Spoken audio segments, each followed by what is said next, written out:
Good evening, everyone. I'm just going to pause the video shortly just to invite the three guests for tonight. Catch you in a minute.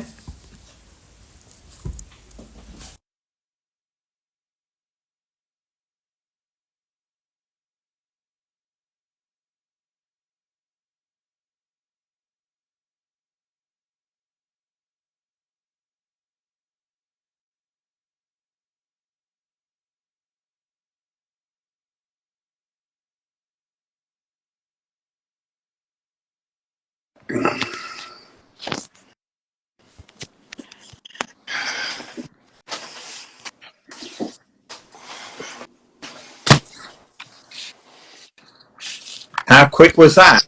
Literally everybody joined straight away, apart from Christian, who is literally upside down, inside out. But though it is 5 o'clock in the morning over there, so thanks, mate, for getting up so early. How you doing, mate? You okay?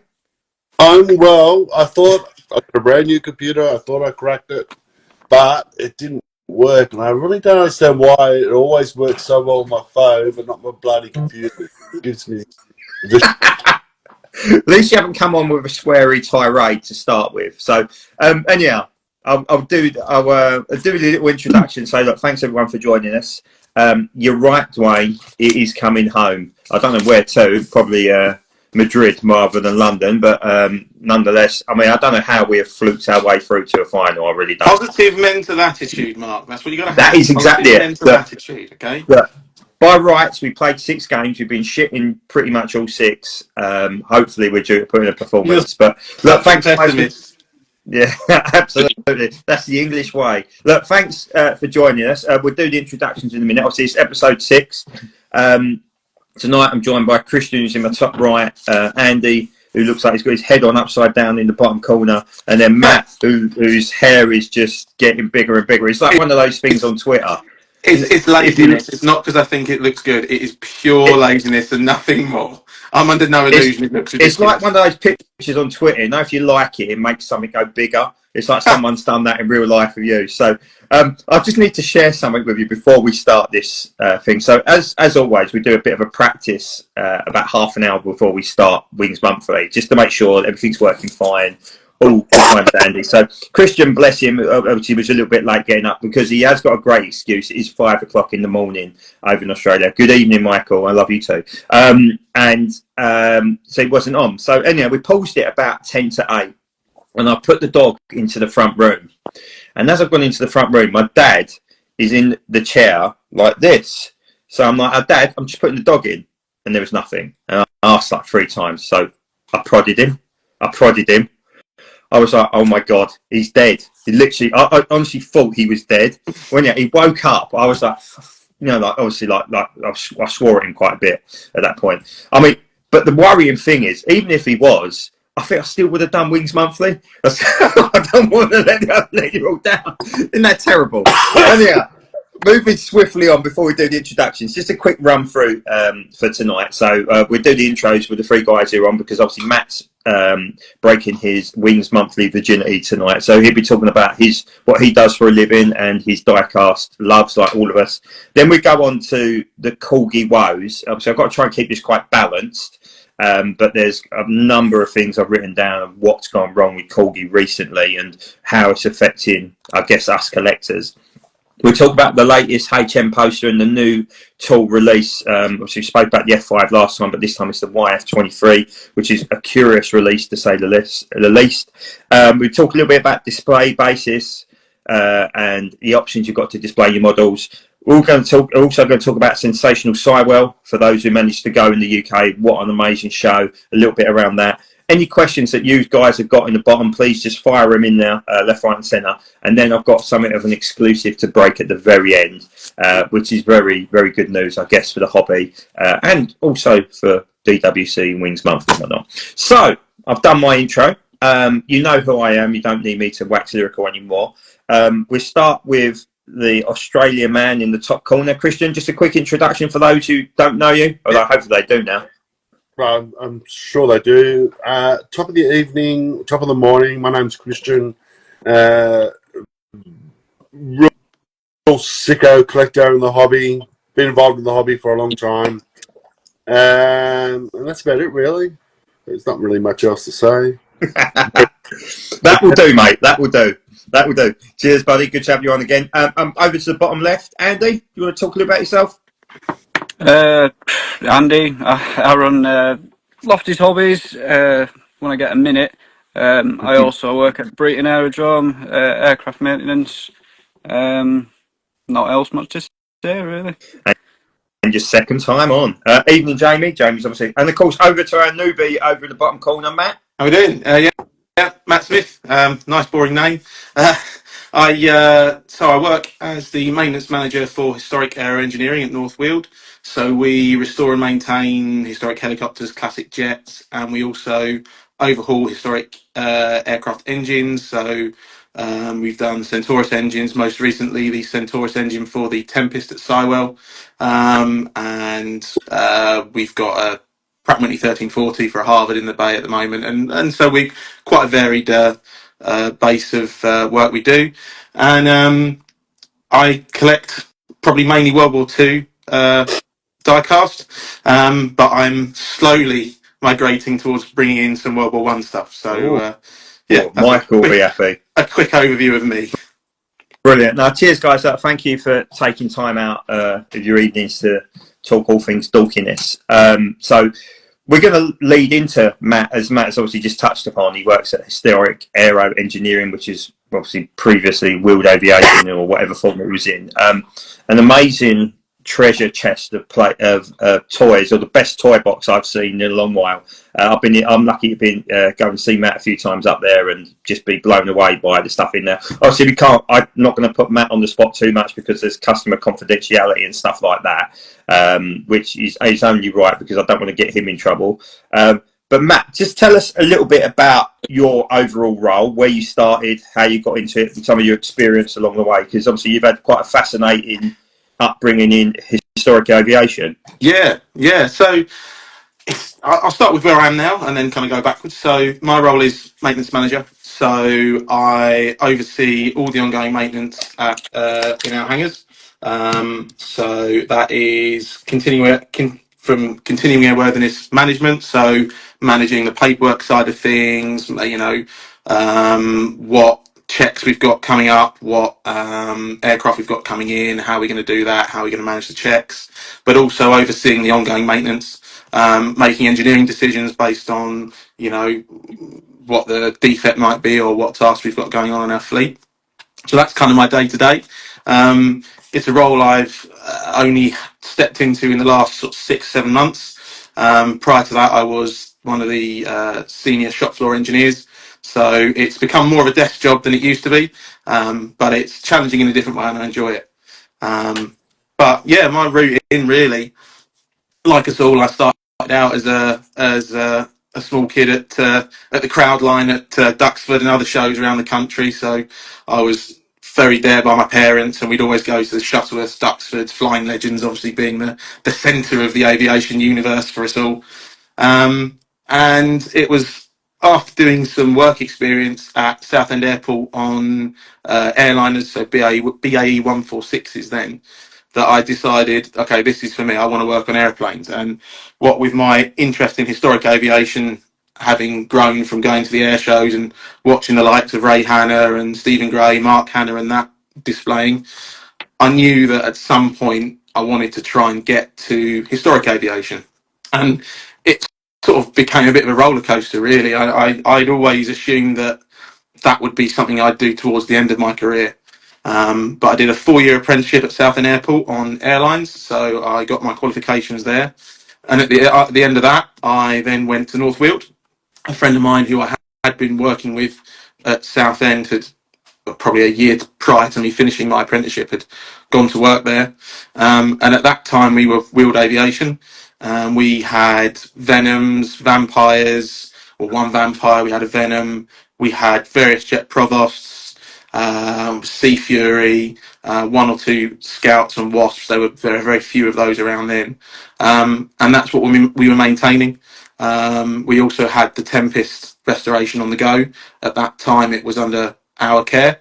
Although this was nowhere near complete as it is now at that point. We were also doing the engines, the Centaurus, and that I went there as a spotty oik, fresh faced out of my apprenticeship, sort of blown away by what I was getting to work on. But that grounding and getting to understand how to work on old aircraft was key. It's not something that you come across very often. Up to that point, the oldest thing I'd been able to work on was a 727 on my apprenticeship, which I'm still very pleased I managed to do because there's very few of those around now.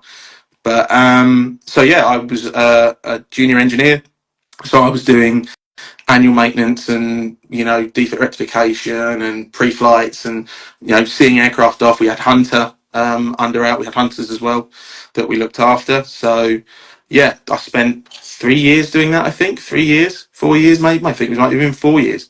And it was great fun. Back before jets were seen as big scary things, so it was brilliant. I consider myself very lucky to have got to work on things like the Venom and the Vampire, because I mean, certainly Venoms, we'll never get the chance to see them again, I don't think, in the UK unless someone's got a lot of money. So yeah, that was cracking. And an opportunity then came up to go and work at Duxford at the Aircraft Restoration Company.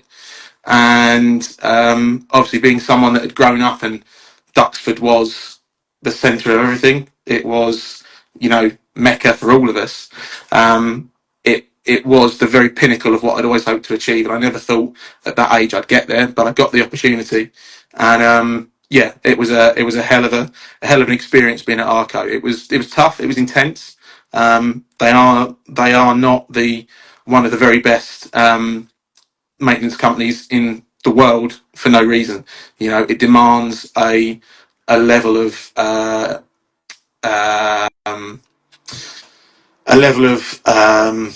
diligence, and also a level of intensity that I don't think I've ever known anywhere else I've worked.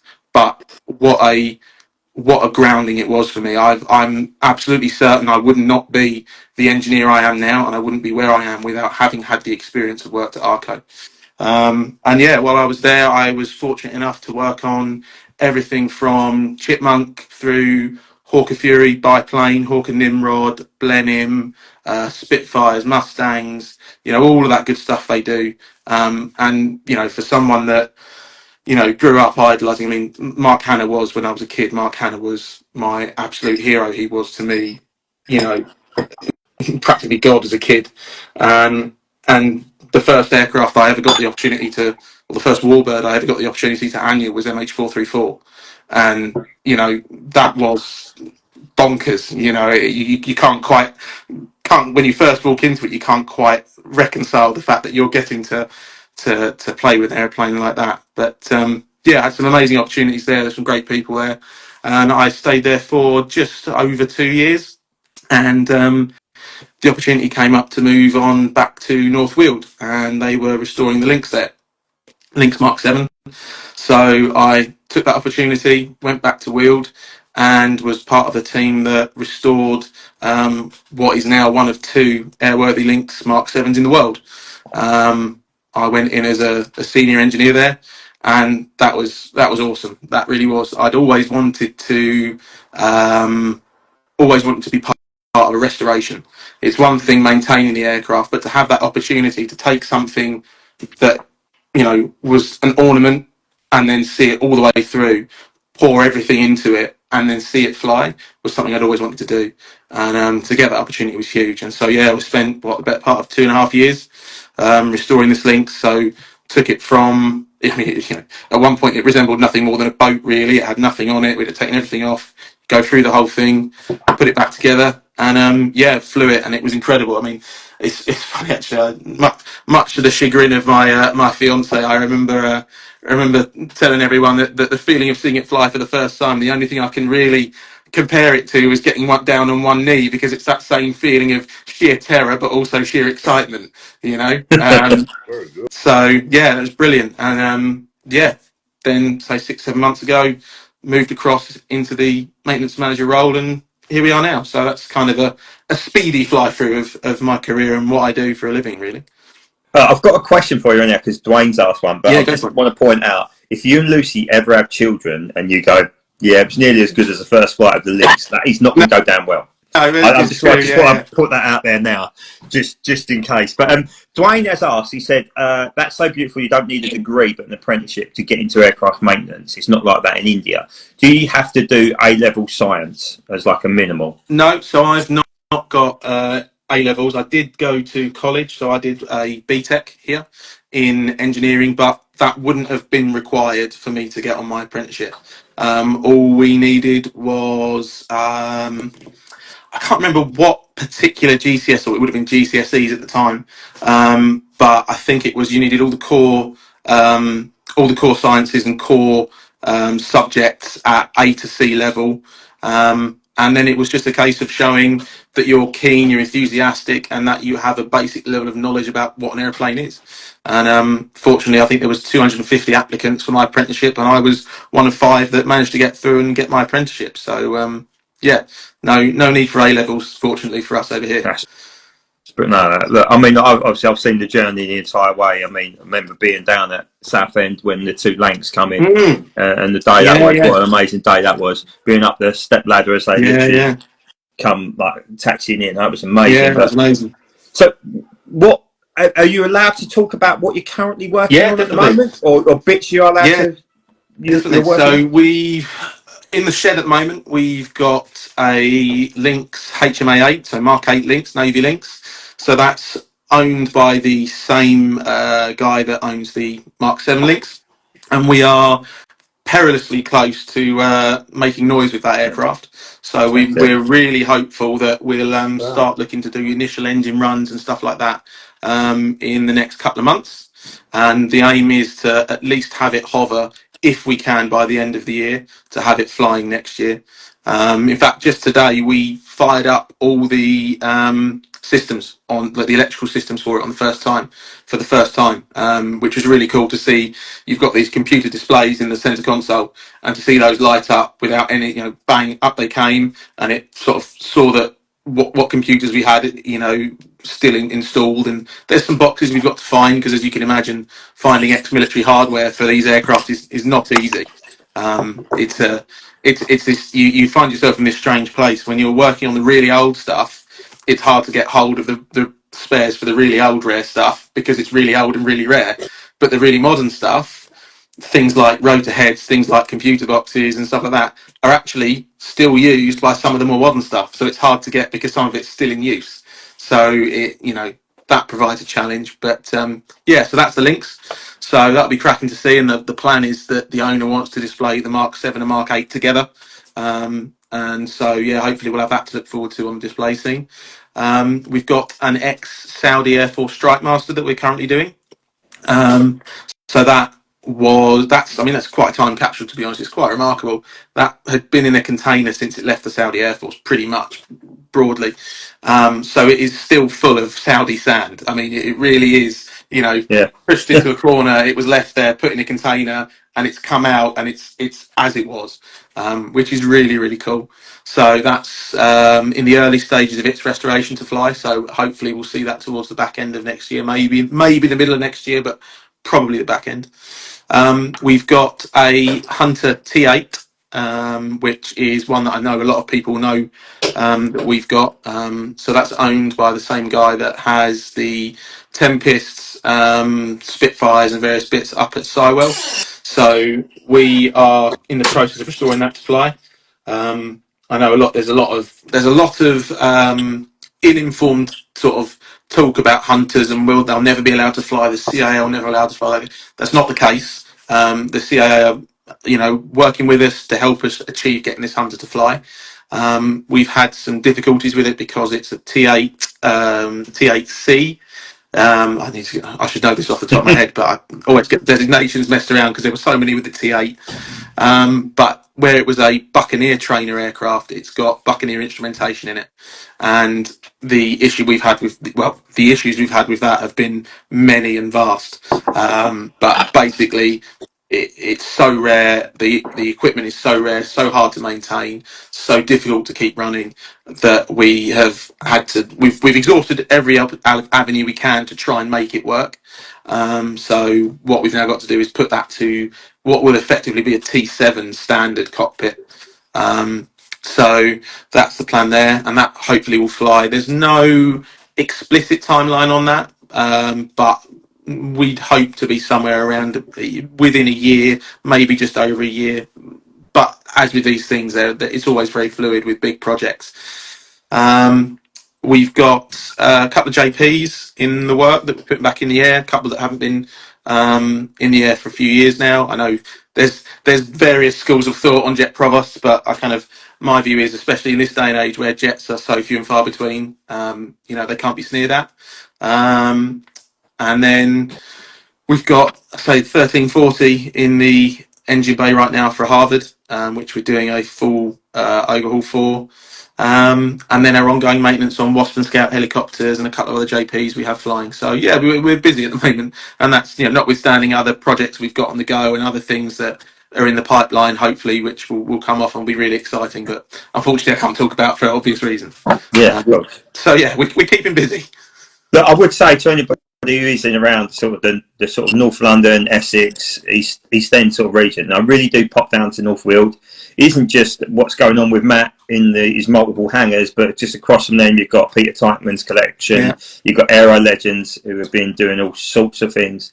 It's a great little place to go. It isn't just Tom Skinner yelling Bosch out on the market on a Saturday. There's more to it than that, and the Wings Cafe's quality as well. You can get a nice fry up in there if that's your thing. Like it is for me. I always think with North Weald, it's the lesser known brother of Duxford, because it's every bit as historic as an airfield. I mean, it really is. It's the history of the place is remarkable. It's just a shame that it's not perhaps the most easy on the eye of airfields now, the way it's being developed with other hangars. But in this day and age where so many airfields are being shut for housing estates and all that kind of stuff, Christ, anything that means that we get to keep flying from these historic airfields has got to be better than having houses built on them. So yeah, come if anyone's around, come down. We're often out and about flying our helicopters, and my view on this has always been, I'm more than happy to give our time and give my time to people if they just come and ask to have a look around our hangars. The whole point of keeping these airplanes going is that they get to be seen by people, they get to be enjoyed. So yeah, if you ever do see this long-haired idiot, walking about, come and say hello if you're around North Weald, and I'm sure we can arrange a little look in the hangars. And if not, there's, I say, as Mark says, Aero Legends flying their Spitfires regularly. They've got the Strike Master out of there. Peter Teichmann's flying a lot, and come to the CAF. Yeah, look, Jason's straight in there. He's like, be down soon. And yeah, I wouldn't call you a long-haired idiot, Matt. I think buffoon's a more befitting title for you. Yeah. But no, seriously, obviously, I've been lucky to go round the hangar a few times. And funny enough, this week I had a memory come up 2 years ago when I was closing my shop in Whitford, and I was out on the jolly with another store manager, and we pulled in just for a cup of tea at Wings Cafe and catch up with Matt. And he took us around the hangar, and the guy I was with, Hamid, his name is, he don't follow the page, he's not really into aviation, but he had the time of his life, and he just absolutely fascinated. And of course, Matt took time for us to do that. I only popped in to just say hello to him. We was, like I said, we was out on the jolly, but that just sums him up really as a guy. He's a good human being, and he loves the same thing we all do as well. And yeah, before we move on, talk to us about your diecast collection, because this is obviously a page dedicated to all things toy, or as our group says, they are not toys. I think is our little Facebook group that we've got set up. They clearly aren't toys. They are replica diecast models, mainly in 172 scale. For the adult, for the adult collector. Don't forget that bit. Collector, for exactly, the adult collector. Under the age of 14, that is correct. To tell us a little bit about your collection, because you've got quite a good World War II based collection at the moment. Yeah, so actually most of it is half of it is on display next to me, but so I guess I got into it when I was a kid, as I'm sure most of us did, or a lot of us did, and I vividly remember going to Duxford at the air shows, going around the stalls with my dad when I was a handful of years old, and looking at the diecast. And I remember my first diecast models and I started off as a kid, and I say collecting, and when you're a kid you collect diecasts, but actually you just have air shows with them and generally trash them. And my first diecast models were a corgi 144th scale RAF DC3 and a 144th scale military air transport service Constellation. And I've still got the Constellation somewhere around, lying around, and I don't intend to get rid of that anytime soon because it was the first. But yeah, so I'm 144th scale, so I had all sorts, Herculeses and you name it. There was loads of it, but no real, no real rhyme or reason to it. I was a kid, so yeah, that one looks good. I'll have that. And then eventually I grew up, saw the light, and realised that 1/72 was actually the only way to go in diecast. And I'll have no one tell me any different. No one can convince me otherwise. 1/72. Scale war. Yeah. So yeah, and that's where it started. I started building the collection.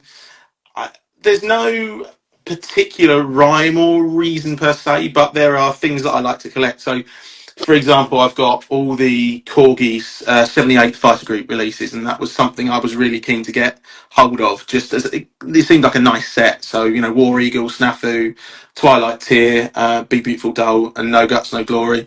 There are obviously those must have. So I'm very lucky to have a California QT P38.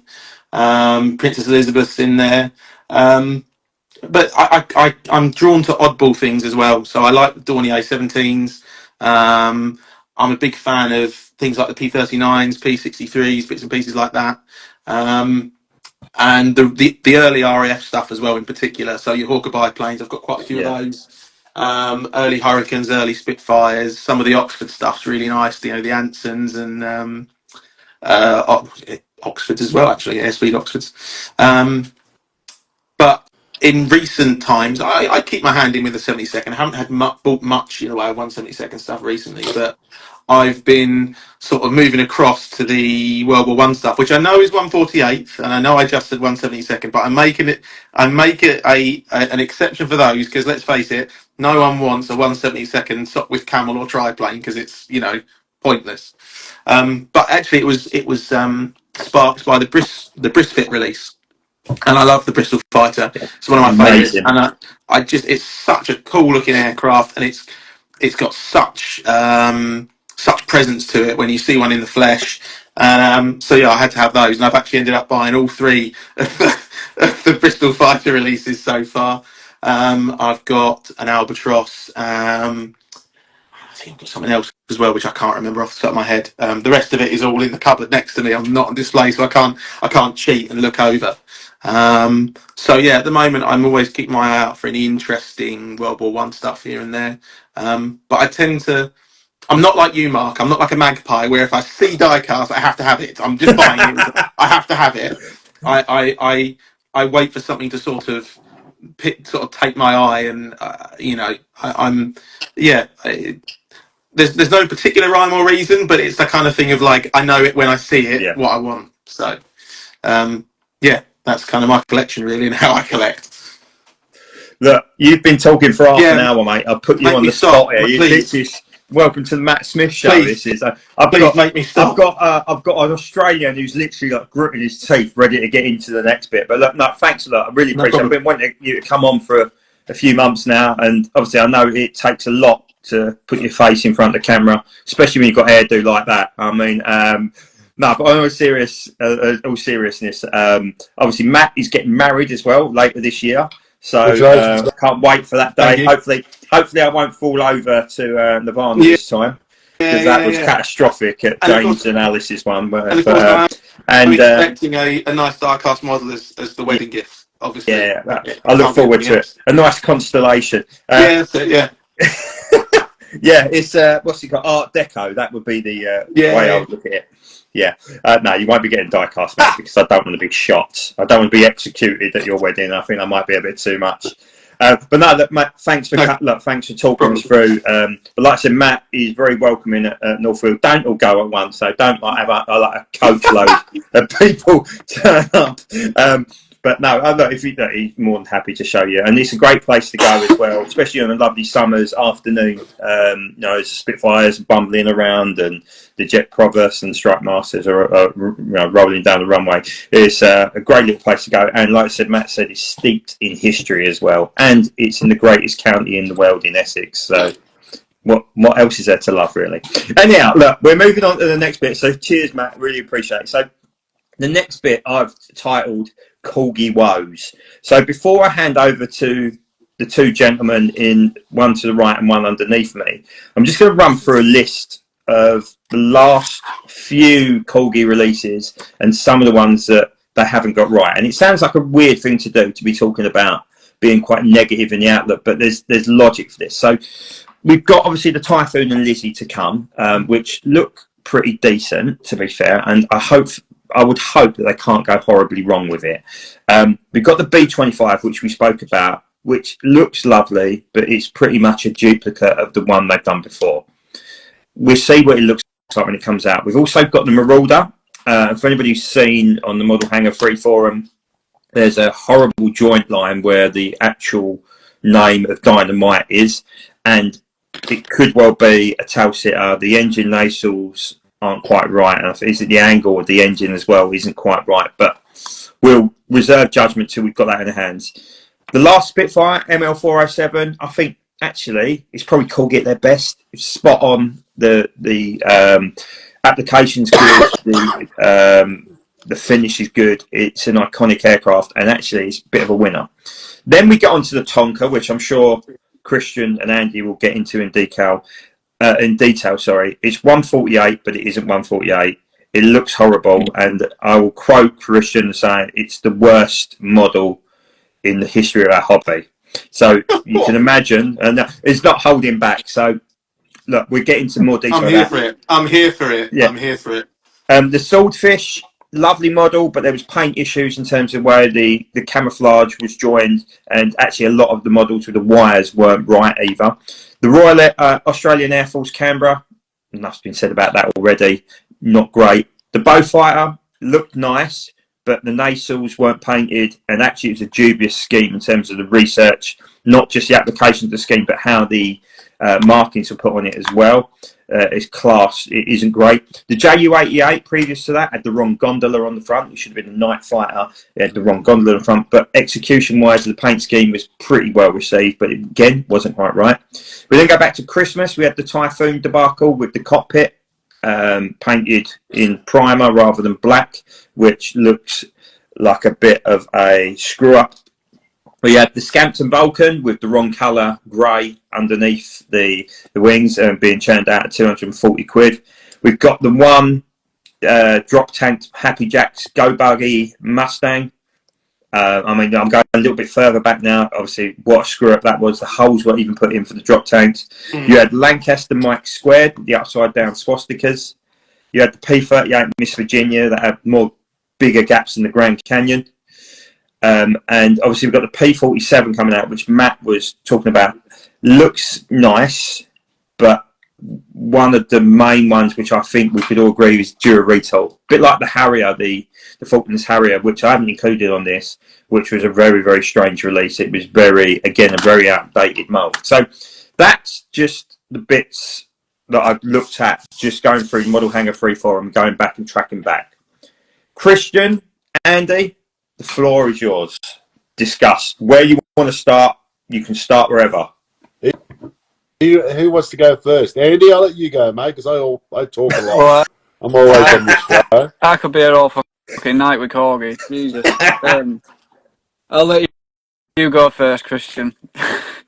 Look, I think it's very subjective about what's tolerable, and nearly everything you've mentioned there, Mark.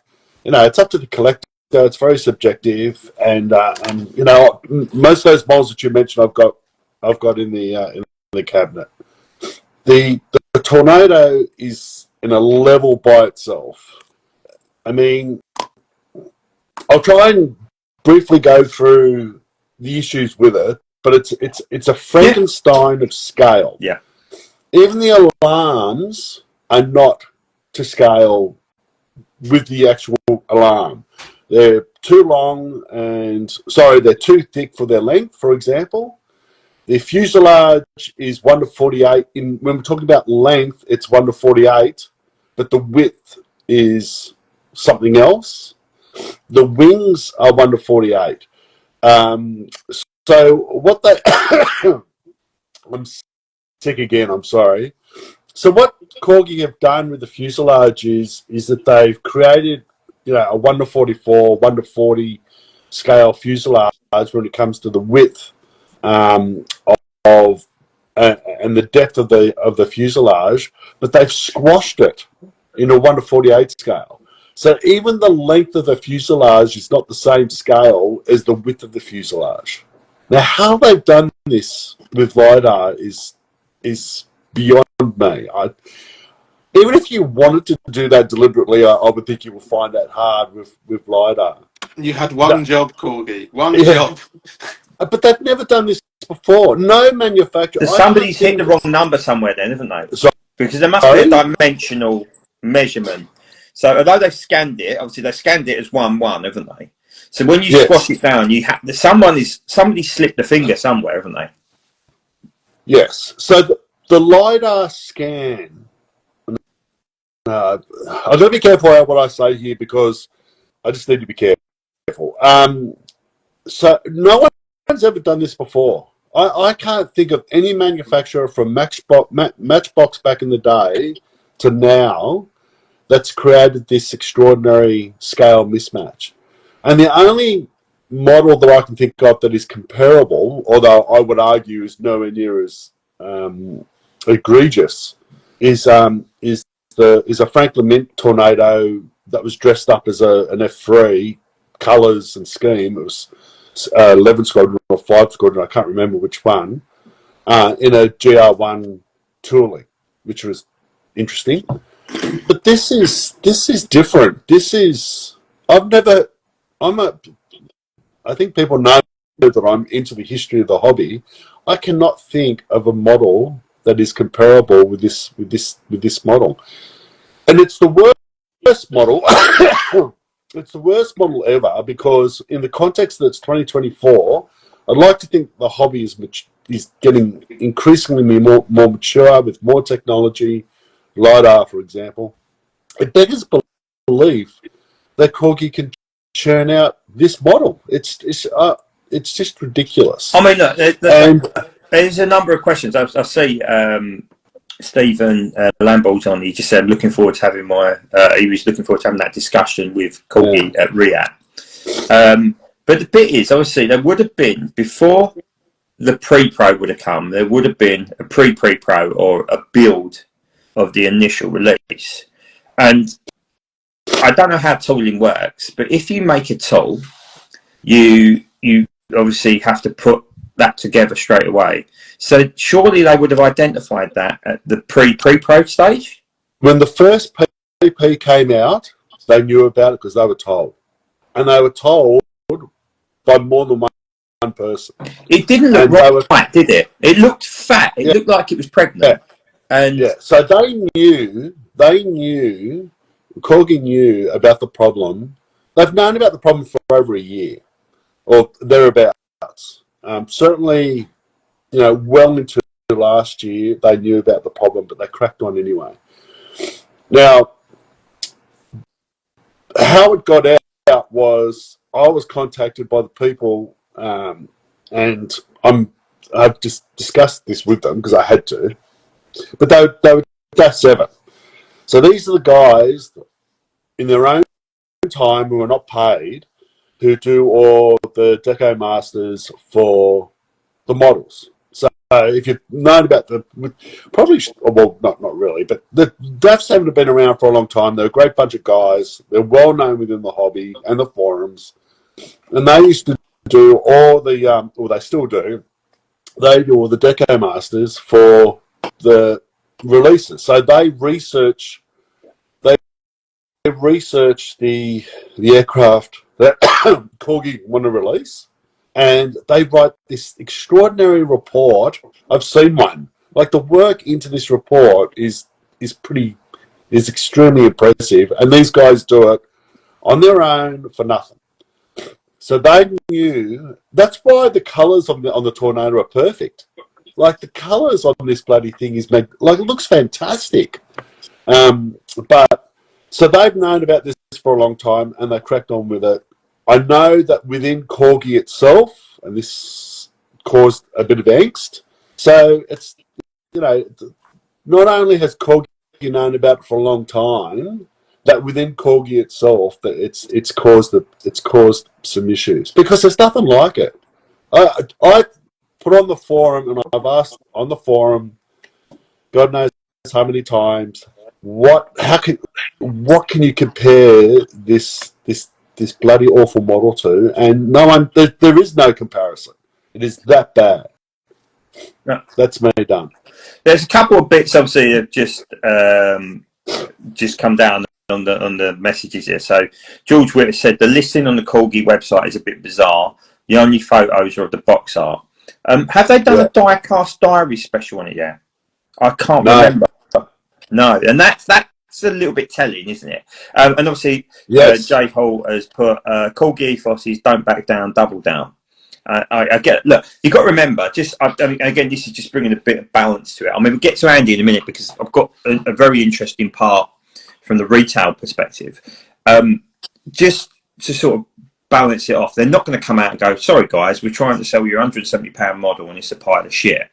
They're not going to do that, and rightly so, because any business brain wouldn't say that. But I mean, we'll get to Andy in a minute and see what he's in a second. But I had the privilege of going to Hillingdon today to Aviation Retail Direct, and you might have seen the live video I did, and I was like a pig in shit, and it was amazing. Like it was like just fun. I was in my absolute element. The reason I love the hobby, just digging through piles of models, and I've ended up spending a fortune. But anyhow, I spoke to Paul, who runs Aviation Retail Direct, and I asked him because there was a tornado on the side, and I said, I laughed there, I pointed, I said, I bet this is stunk up the place. And his words were, do you know what, it's selling really well.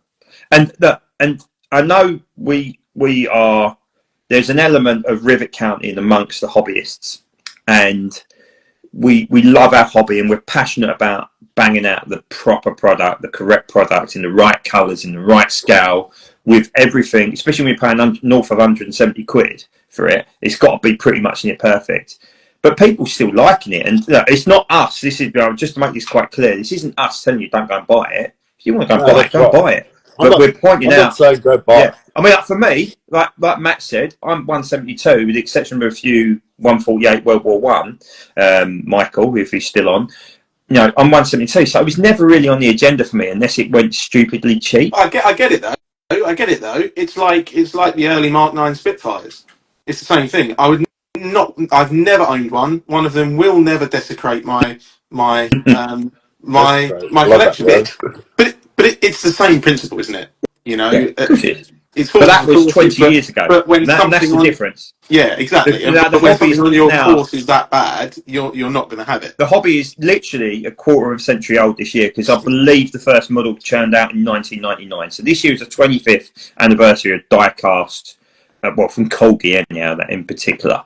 So you would think, like Krishna said, with LiDAR scanning, which is a huge move forward. Look at the Spitfire Mark 9, the new one. Amazing. Yeah. It took a little bit of persuasion to get that dihydral right, but it is amazing. It's an absolute banger, and it's finally probably superseded the Gemini. But I'm going to move over to Andy, because Andy's over in the corner there, sitting patiently, gritting his teeth and grinding his teeth. Andy, what's sales been like from your end with Lofties in terms of the Tornado? So, if people don't know, the people that do know, I mainly try and work on pre-orders only. I don't stock anything. I ain't got the space, and I don't want to front my cash just to, I've got other priorities, basically. I'm not getting a single one. The few customers that ordered, just because of what's happened previously with the first releases of the 1 out of 48 scale stuff, they've cocked it up. They cocked up the Phantom years ago with, the paint, the landing gear, and other little things. Gina, the Typhoon, obviously. So people held off, and then when a few pictures came out, people, I got a few orders in. I ordered one myself, and then as soon as the pre-pro pictures came through and people started to notice it worked right, everyone started to cancel. I cancelled mine straight away. Don't bother me, but it's a pain in the ass because I was really looking forward to that one. And I don't. One of Corgi's big problems is they don't listen.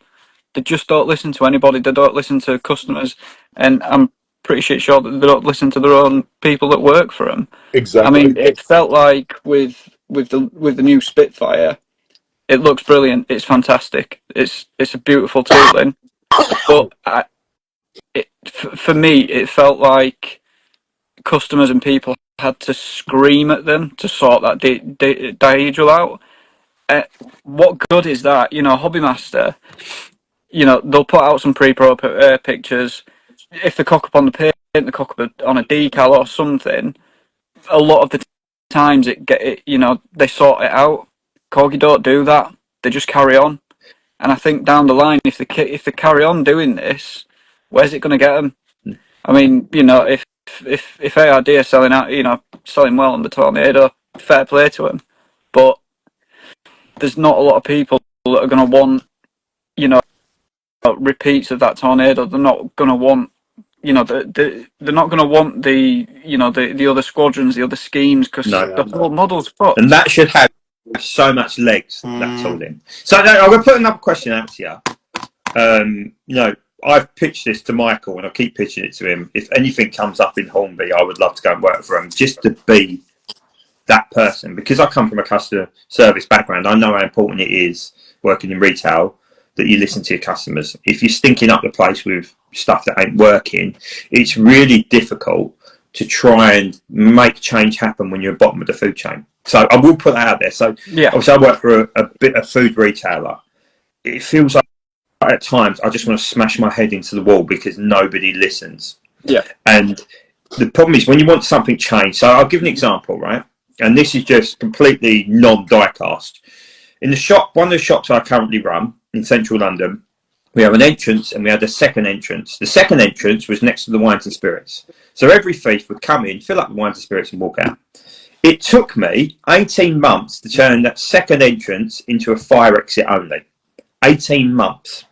Despite me smashing my head on a brick wall multiple times. And that's because that's someone, I've been a senior store manager for a number of years now, and yet I had to go through so many different people. And it feels like, and I'm just using the corgi or Hornby thing, that corgi is like me. Corgi is the store manager, Hornby is the exec.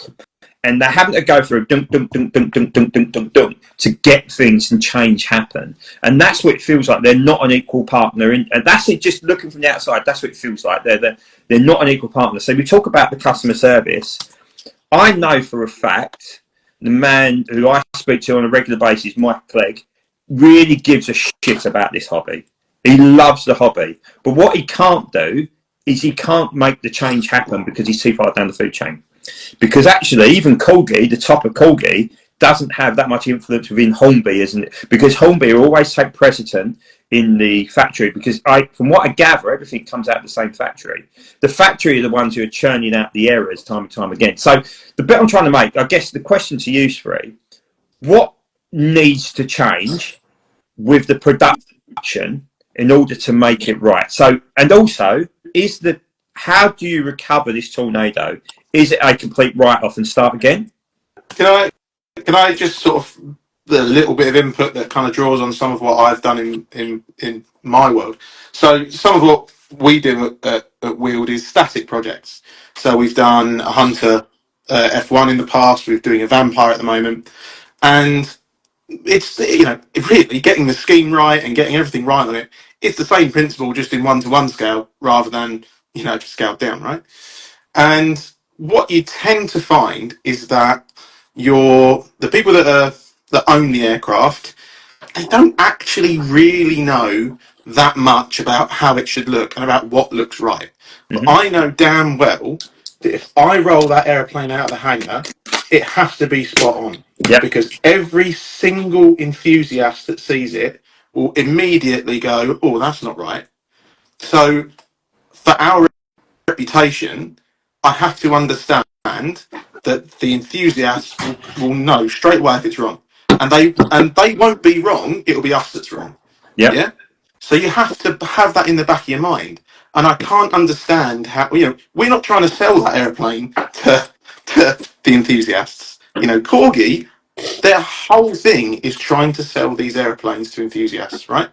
So surely it's in their best interest to go, do you know what? They'll know if it's wrong. And I don't doubt for a second that there are people at Corgi that care. There definitely are, there definitely will be, that really do care about getting these right. But someone somewhere along the line at whatever level doesn't, and won't listen to the fact that actually if the likes of myself, the likes of us here say, do you know what, that's wrong, they're actually probably right, because they probably know more than you. You know, and so you have to do that due diligence, because it will only come back at you. And for me, that I think is where it lies. And don't get me wrong, as someone said in the comments, when Corgi get it right, boy, do they nail it. Yeah. You know, I think it was Michael Lowe said that Yeah. World War One. The Bristol Fighter is an Model of the year. outstanding The model. It's Beaufort. The gorgeous. Beaufort. Model of the year. So The they can do Beaufighter. it. They can absolutely nail it. But they're so like, they can nail it and then they completely don't. And I don't understand how they can't, because you have to care about those little things, because people will pick up on them. You know, even if you don't, someone will. You have to get it right. Spot on. Absolutely spot on. Christian. Look, I don't know. I mean, it's hard for me to try and describe what needs to change a corgi when I don't understand the process they go through in creating a model. But clearly, it's a process issue, because, as has been pointed out, sometimes they build the greatest model, like the Brisfed and the Beaufort and the other models that you've mentioned, are brilliant models, like they're top draw, and then they come out with crap like the Tornado. It's interesting because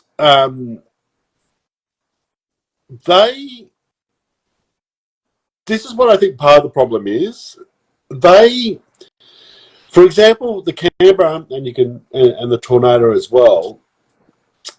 The Canberra Deco Master, even though there was somebody from the DAF 7 heavily involved in it, for some inexplicable reason that is beyond understanding, is that they got somebody else involved in the Canberra with the Deco Master, and for some reason that again no one knows, the person that's been with them for 20 years, one of the DAF 7 lads who does all this wonderful research, his Deco Master was ignored, and this other fellow, who apparently was a Canberra expert, was the one that was chosen by somebody in Corgi to provide the Deco Master.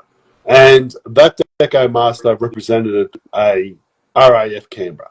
So I think, essentially an RAF Canberra. I mean, so essentially they're not being consistent on who they need to speak to try and find out the best, try and find the best method of getting an accurate Canberra. So these people that have been involved or Tornado. So these people have been involved for a long time. For whatever reason, they're still doing their thing, but it's ignored from information or been put aside in lieu of information that's coming from somewhere else. Okay, and it's usually someone that hasn't been involved in the company for a long time. Mm. So I think that might be part of the problem. How they got the scale mismatch so bizarre, I've got no idea. As I said in my opening blurb on the issue, like, you couldn't do that on purpose, surely. Like, Surely it's one of the top most important things is that the scale you're doing it in is right. Like, and they've never done that before. They've never done a scale mismatch like that before. This is. So, I mean, look, there needs to be a pre-pro, a pre-pro, and a pre-pro. I think the one. So what I've seen with the Tornado, you had an unpainted model come through, and then you had a pre-pro, and then they went straight into production. I think there should be the rule of three. I always work with the rule of three. If I'm setting tasks at work, and rule of three is the magic number. I don't get why there isn't more finesse before you get to somebody clicking their finger and going bang. It feels like the pre-pros arrived at corgi, and then all of a sudden it is in production, regardless of what that pre-pro looks like. And it must take weeks for it to get to corgi, for it to start. I mean, my solution is that you've got Margate, where corgi are, and then you've got Shenzhen, where the corgi factory is, wherever in China. There needs to be somebody on the ground in China, I said this years ago, who liaises with corgi, who's a hobby expert. Somebody who understands the hobby, somebody who understands what good looks like, somebody who can translate from English to Chinese if there's anything in between. You try and put, it's like me trying to bang out hot sausage rolls from my shop 2 miles down the road. The perfect example is Happy Jack's Go Buggy. Yeah. I mean, that's just embarrassing. How that ever happened is just beyond belief. It's beyond. Yeah, bearing in mind that the first 3 or 4 corgi Mustangs, which are exceptional models, come out, were all told to receive the second drop tank. And that is bonkers, absolutely bonkers in my eyes. But that says to me that the knowledge level in the factory is nowhere near good enough. That's for me. I think we need to be careful about the blaming the factory. The happy-go-lucky, I agree that is a factory issue because they've done it 3 times before. But the Canberra and the Tornado are not factory issues. No. You can't blame the factory. Forgive my ignorance. What's the issue with the Canberra? It's not one I've actually sort of caught up to speed with what the issue is. Wrong colours, wrong bombs. Grey was wrong, the bombs were wrong. They've retooled the fuselage as well. They've gone out at the expense to retool the fuselage. So the colour got worse from RIAT, and the bombs on the outer pylons were completely the wrong shape and size, amongst other things. Right. And like Christian said, it was just like an RAF Canberra. So just to butt in, not another train to come on that evening. He said, working for a plush company, we've had to get boots on the ground in China for Q&A purposes. Look, and also, let's use Noel's example, right? Noel is the boots on the ground in his factory, yet Noel still isn't pleased with his Q&A. So that says it all for me that, you've got to remember, these guys are paid very minimum wages as well. The people producing these models could not give a shit. They're just churning them out, getting their job done, and I guess if they get them done quicker, they can go home that day. So there is that, but there's that aspect as well. You've got to remember that.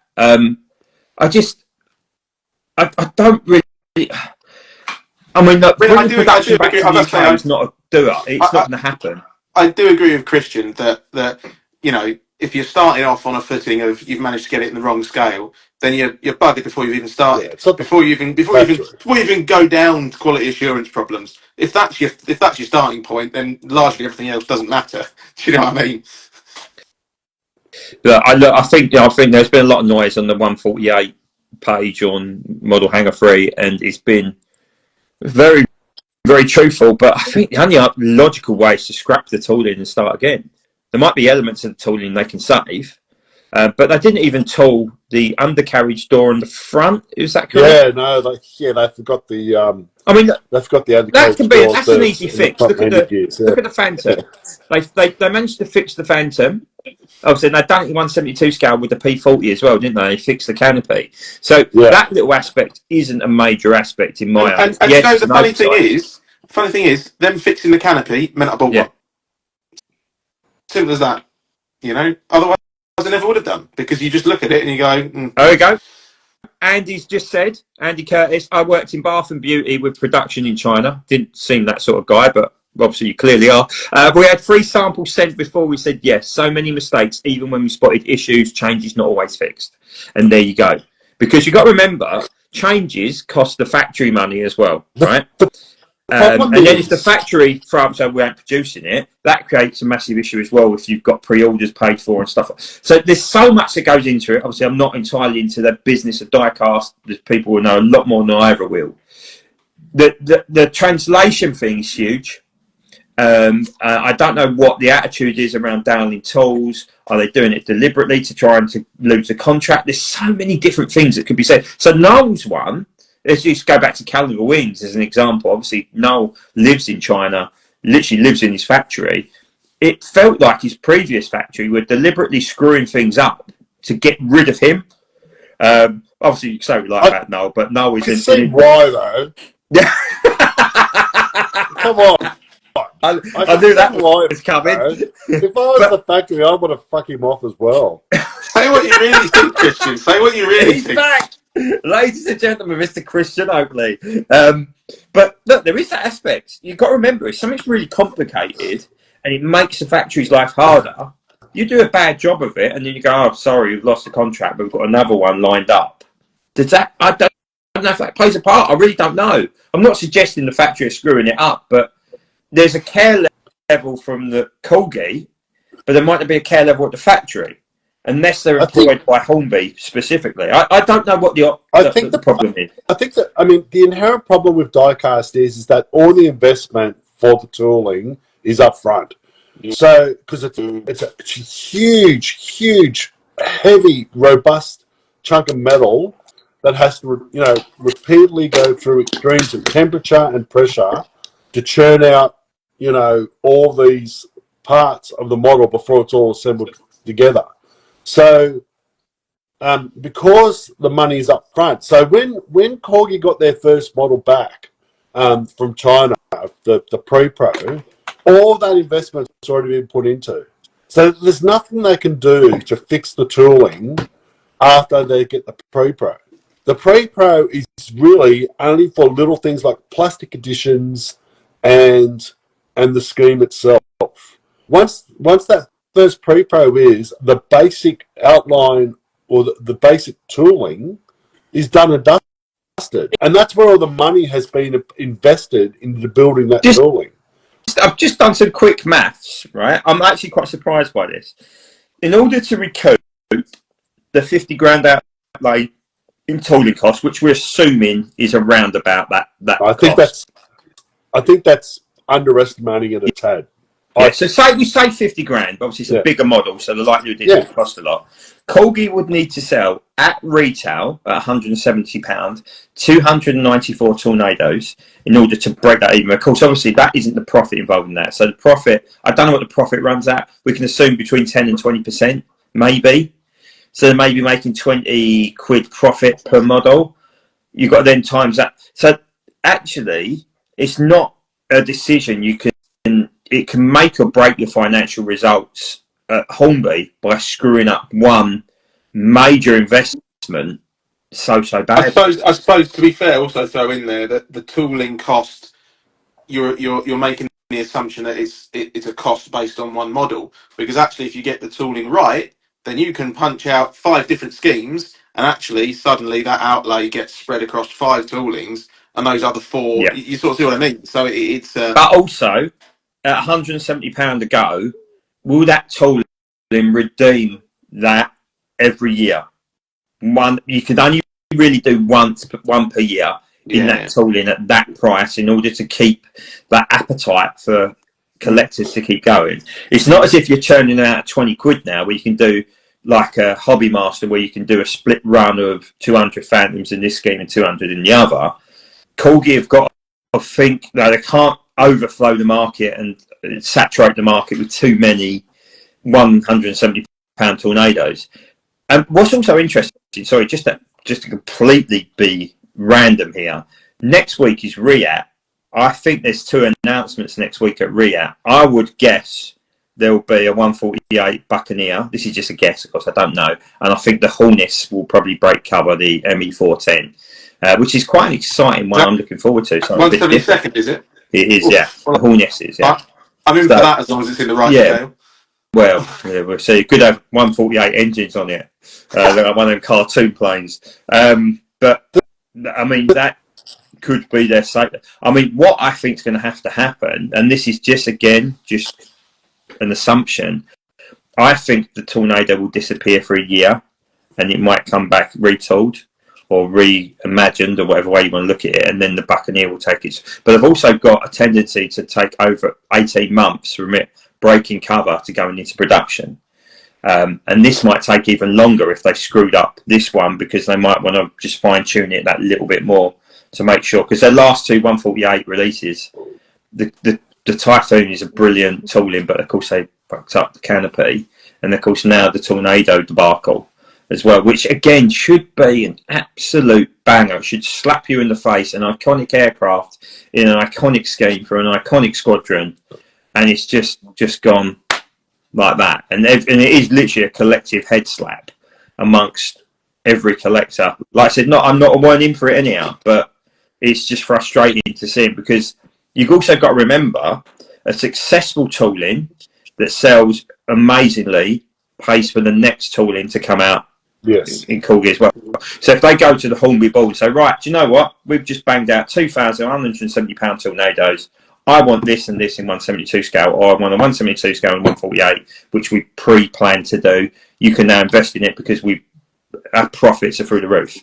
And they've got, 6 months ago, they've got the Typhoon stinker as well. God knows what's happened to all of them. It's baffling though, really, because and I say baffling, but it's peculiar, because if they nail the ME410, let's say, and they put great time, care, and attention and absolutely get that 410 spot on, it seems a backward. The one you could afford to not take more care on, surely, is the more obscure, stranger aeroplane that you would assume isn't going to sell anywhere near as well as the Tornado, that is an aeroplane that everyone knows, that goes across, the hobby. Everyone knows what Tornado is, but how many people that maybe collect your 148 jets are actually really going to know or be interested in a 410? Yeah. It's why different market. Different market, but why wouldn't you take the time and effort to make sure you get the Tornado, which is at a big price point? Like it or not, it's 170 quid. Whether it's worth it or not, it's still £170 that someone has got to pay out for. Is, at the end of the day, a model aeroplane. Like it or love it, it's a big wedge of money, right? And it should be a absolute top level seller. And to fumble it like that on that model just is odd. It's baffling, Just to answer PJA's question, yes, mate, the alarms are the wrong scale too. Not only are they the wrong scale for 1 to 48, but their length and width are a scale mismatch. That's how bad it is. It's a shocker, isn't it? The HM, the genius of HM is that, the example that you gave, Mark, regarding the F4 Phantom, they can churn out 250, in a release instead of 1,000, is because they've already released 100 of them. Like 100 releases. It's near 120 now. So regardless of what they release and the number they release, that tooling is now just doing pure profit. Yeah. The thing about Sorry, the thing about the schemes with corgi. Now, I've spoken to corgi about this a few months ago about actually having an exclusive done, and the answer that I got from corgi was they are not allowed to do less than 1,000 of one scheme, and I just think it's it's ridiculous. Like, HM do absolutely fantastic. They have low numbers of each scheme. They always sell out, or they're sold out within months on release. And the value goes up straight away. It's a fantastic investment. It's Hobby Master. Who the hell's make it? Corgi need to restructure things, because they're just making stupid ideas. It's ridiculous. I think, just to add into what Andy just said, Hobby Master is the only thing that comes out of that factory. Hobby Master, the factory works for them on a monthly basis. Hence the reason they can release a big poster. The problem is, I think Corgi are sharing with Hornby, Scale Electrics. I don't know about Airfix, probably not. But the thing is though, I've never seen a poorly tooled Hobby Master model that I can think of personally. No, the toolings are usually pretty. There's some, but not to the same level as corgi. Not to the same level as corgi. Hobby Master fucked up their first Tornado, but they went back and sorted it out within 2 releases? Something like that. And it's been, great. The tooling's spot on. Away you go. I think we're going to need to be careful about comparing corgi and HM, because they're really two different companies with two different methods and in the way they do stuff. But there are toolings, there are HM toolings that are inherently wrong. And the reason for that is they have a different process compared to corgi. So corgi would LiDAR, do their own stuff, whereas HM don't do that. They just pinch whatever plastic model they can get a hold of and then copy it. And sometimes they pinch the wrong one and it turns out to be an inaccurate model. There's, a few examples. The one that immediately comes to mind is the F-106, whose wing placement is wrong. So, there are differences on how they operate and how they research and do their stuff. HM will pinch a plastic model, whereas corgi will often do. And the reason why, corgi's got it easy because they're in England, and England has every plane on the planet somewhere in some museum. Yeah. So they can LiDAR it wherever they want to and away they go. And whereas HM, which are China-based, with the factory in Bangladesh, obviously don't have that sort of opportunity. Just to go back with Hobby Master, when they first started out, obviously corgi commissioned models through them. How did that all work? Because obviously this is that was through the Predator series. Yeah, it was. Yeah, so they you had the Stuka, Dauntless, Avenger, Hellcat, and Starfighter, if I remember rightly. Was there the Big 21 as well? From what I remember reading, it was the factory that approached Corgi with new tooling, and Corgi tested the tooling, and it didn't sell well through the Predator range, and it was Tiger Hobbies that got hooked up with them. That's why Tiger Hobbies are the only guys in the UK that they're the only guys who get them in. That's interesting. I want the insight Missed into that opportunity. relationship between Tiger Hobbies and Hobby Master. I really do, because Gary's such an interesting fellow, and I've had Gary and I have had many bum fights, but he is one of the most interesting people in the hobby, I reckon. Gary at Tiger Hobbies. Certainly is. Yeah. Sorry? Think you better, Andy. Sorry. Yeah. Mark, did you say that Ard said that they were selling the Tornado? It was selling well. Relatively well, That's the first time. That's the first retailer that I've heard has come out and said. I don't know what numbers, but speaking to Paul, he seemed to think it was selling relatively well there. Right, because Andy, my retailer in Australia, exactly like, in fact, very similar to Andy. The way he's got another job somewhere, he does something else, and he does this on the side. He said exactly the same thing as what Andy said.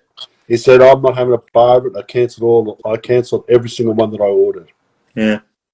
Look, each to their own, I think, is the expression, isn't it? What floats our boat don't necessarily float someone else's. So what does Corgi do if it sells? Well, this is it, isn't it? That's the big question. What happens if it sells? They'll punch out another scheme. But look, of course it will. All those I've listed, Christian, have all sold really well.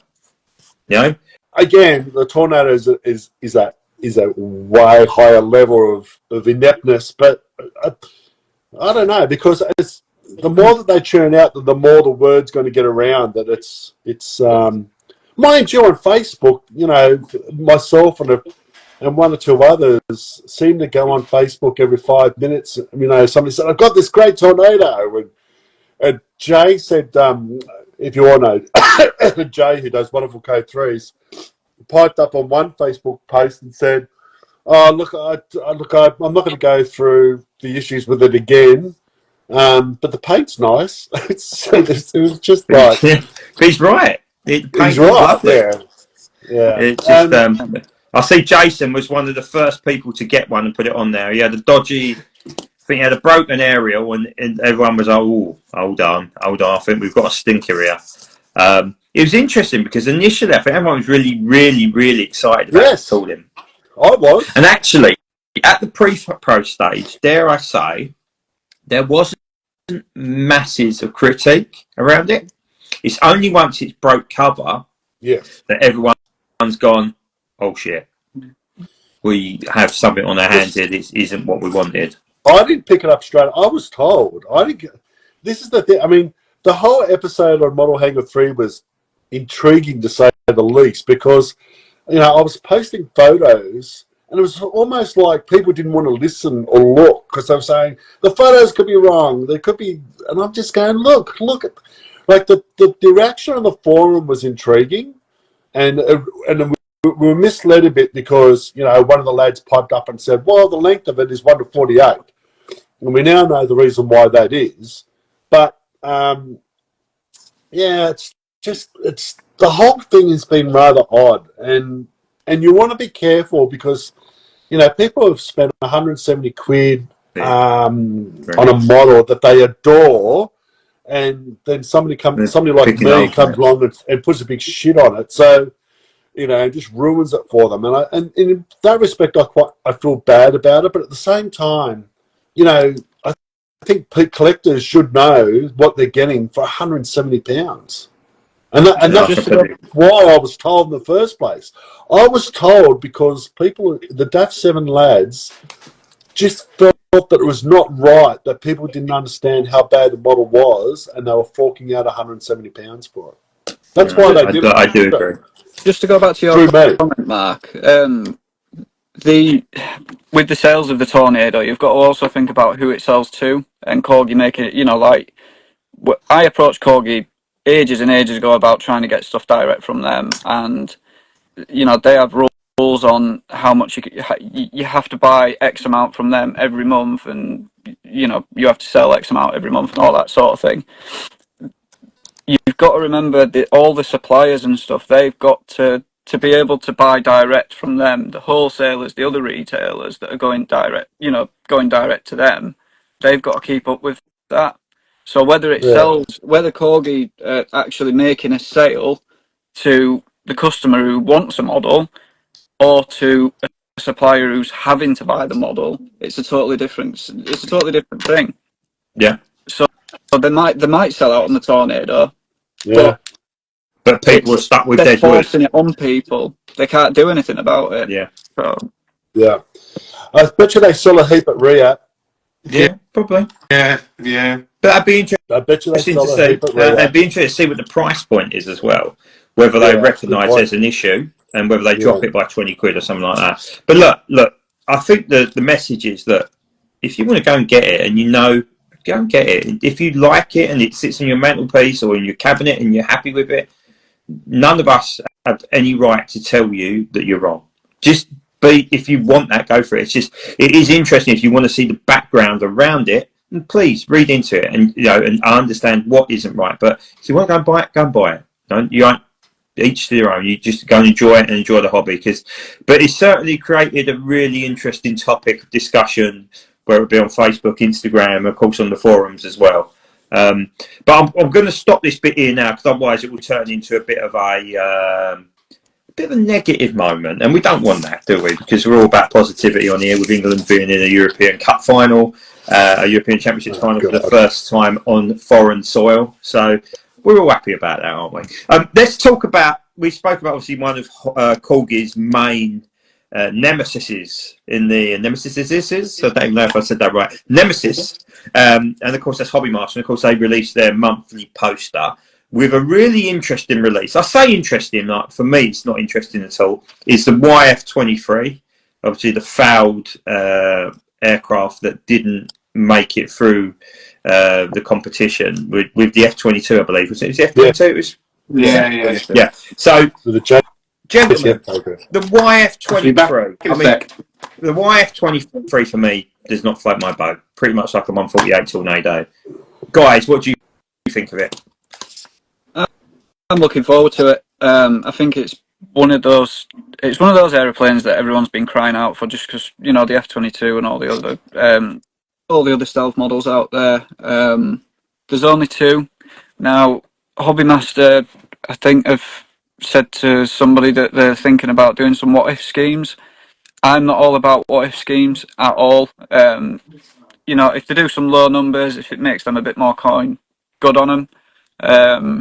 But yeah, I'm really looking forward to them both. Christian? I think people in England, I suspect in Britain, I think people just, I think it's a fair comparison to say what the TSR2 to the British Aviation nutter But that was a strange is choice. what? Sorry, That was a strange no. choice. But what I'm talking about is that there's an undercurrent, a cultural undercurrent of, people like us nerds, aviation nerds, who pine for the TSR2.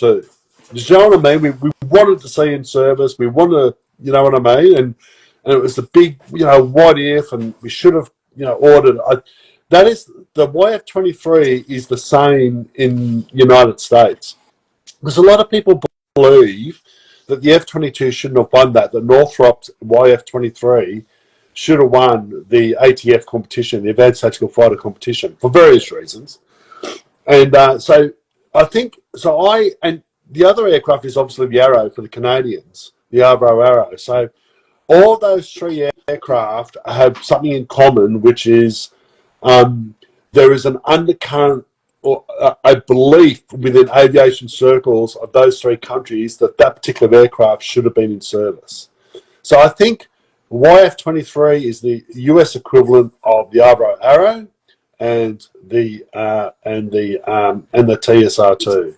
So I'm really enthused for it. Actually, I'm going to get both of the. I won't get any of the what ifs, but I will get. Certainly the two prototypes. What's interesting about the release is that this is going to be the first time, really, that HM have tooled a new tooling. Now, that I think we all agree that somebody else is paying for it, or somebody else is paying or is contributing to the tooling, whoever that may be. But this is the first time that HM have really developed the tooling specifically. I mean, you got the two prototypes, but ultimately for it to make money, it's going to have to release a whole heap of what ifs. Yeah. So that's in the hobby, in the grand scheme of the hobby, that's really interesting. That somebody's popped out a tooling with an express purpose of spitting out a heap of what ifs. I find that intriguing and interesting. Completely agree. else knows? I do know it's not for me. It's not an aircraft that interests me in any shape or form. But I do appreciate. Like, I would have much preferred, and again, this is more towards my collecting style, that I did something a bit different, like a bloody Tiger Cat, something along them lines, something even if it's in the Skymax range or something like that, something a bit different that's got a bit more. It's a bit more iconic, in all honesty. But look, that's just my personal preference, of course. Again, don't need to listen to me. It's just my opinion. Matt, does it float your boat? It's a cool looking thing. Like, objectively, it makes you stop and look as a type. It wouldn't get into my collection, just purely because that's not where I sit. But I do agree with what Christian's saying about this idea of loads of what ifs, because I think that narrows down your customer base even more. I mean, most people I know, they might well collect various different sections, but they all want schemes that are the real thing. And I don't get wrong. I like the idea of maybe doing one or two schemes here and there. If you've got a big bulk of pucker schemes and you think, do you know what, this would be a bit of fun, let's do this. Cool, yeah, great. But as Christian says, to be doing it seemingly with the purpose of doing loads of what ifs, I wonder how that will work for them, perhaps. Well, JC Wings have led the way with that, haven't they, with the Ace Combat series. I don't think it's particularly well received, if I was to be really honest with you. But then they're not the premium brand, are they, JC Wings? They're sort of like the witty reimagined. And that's not me digging them out. That's just where they sit in the sort of the tier, I guess.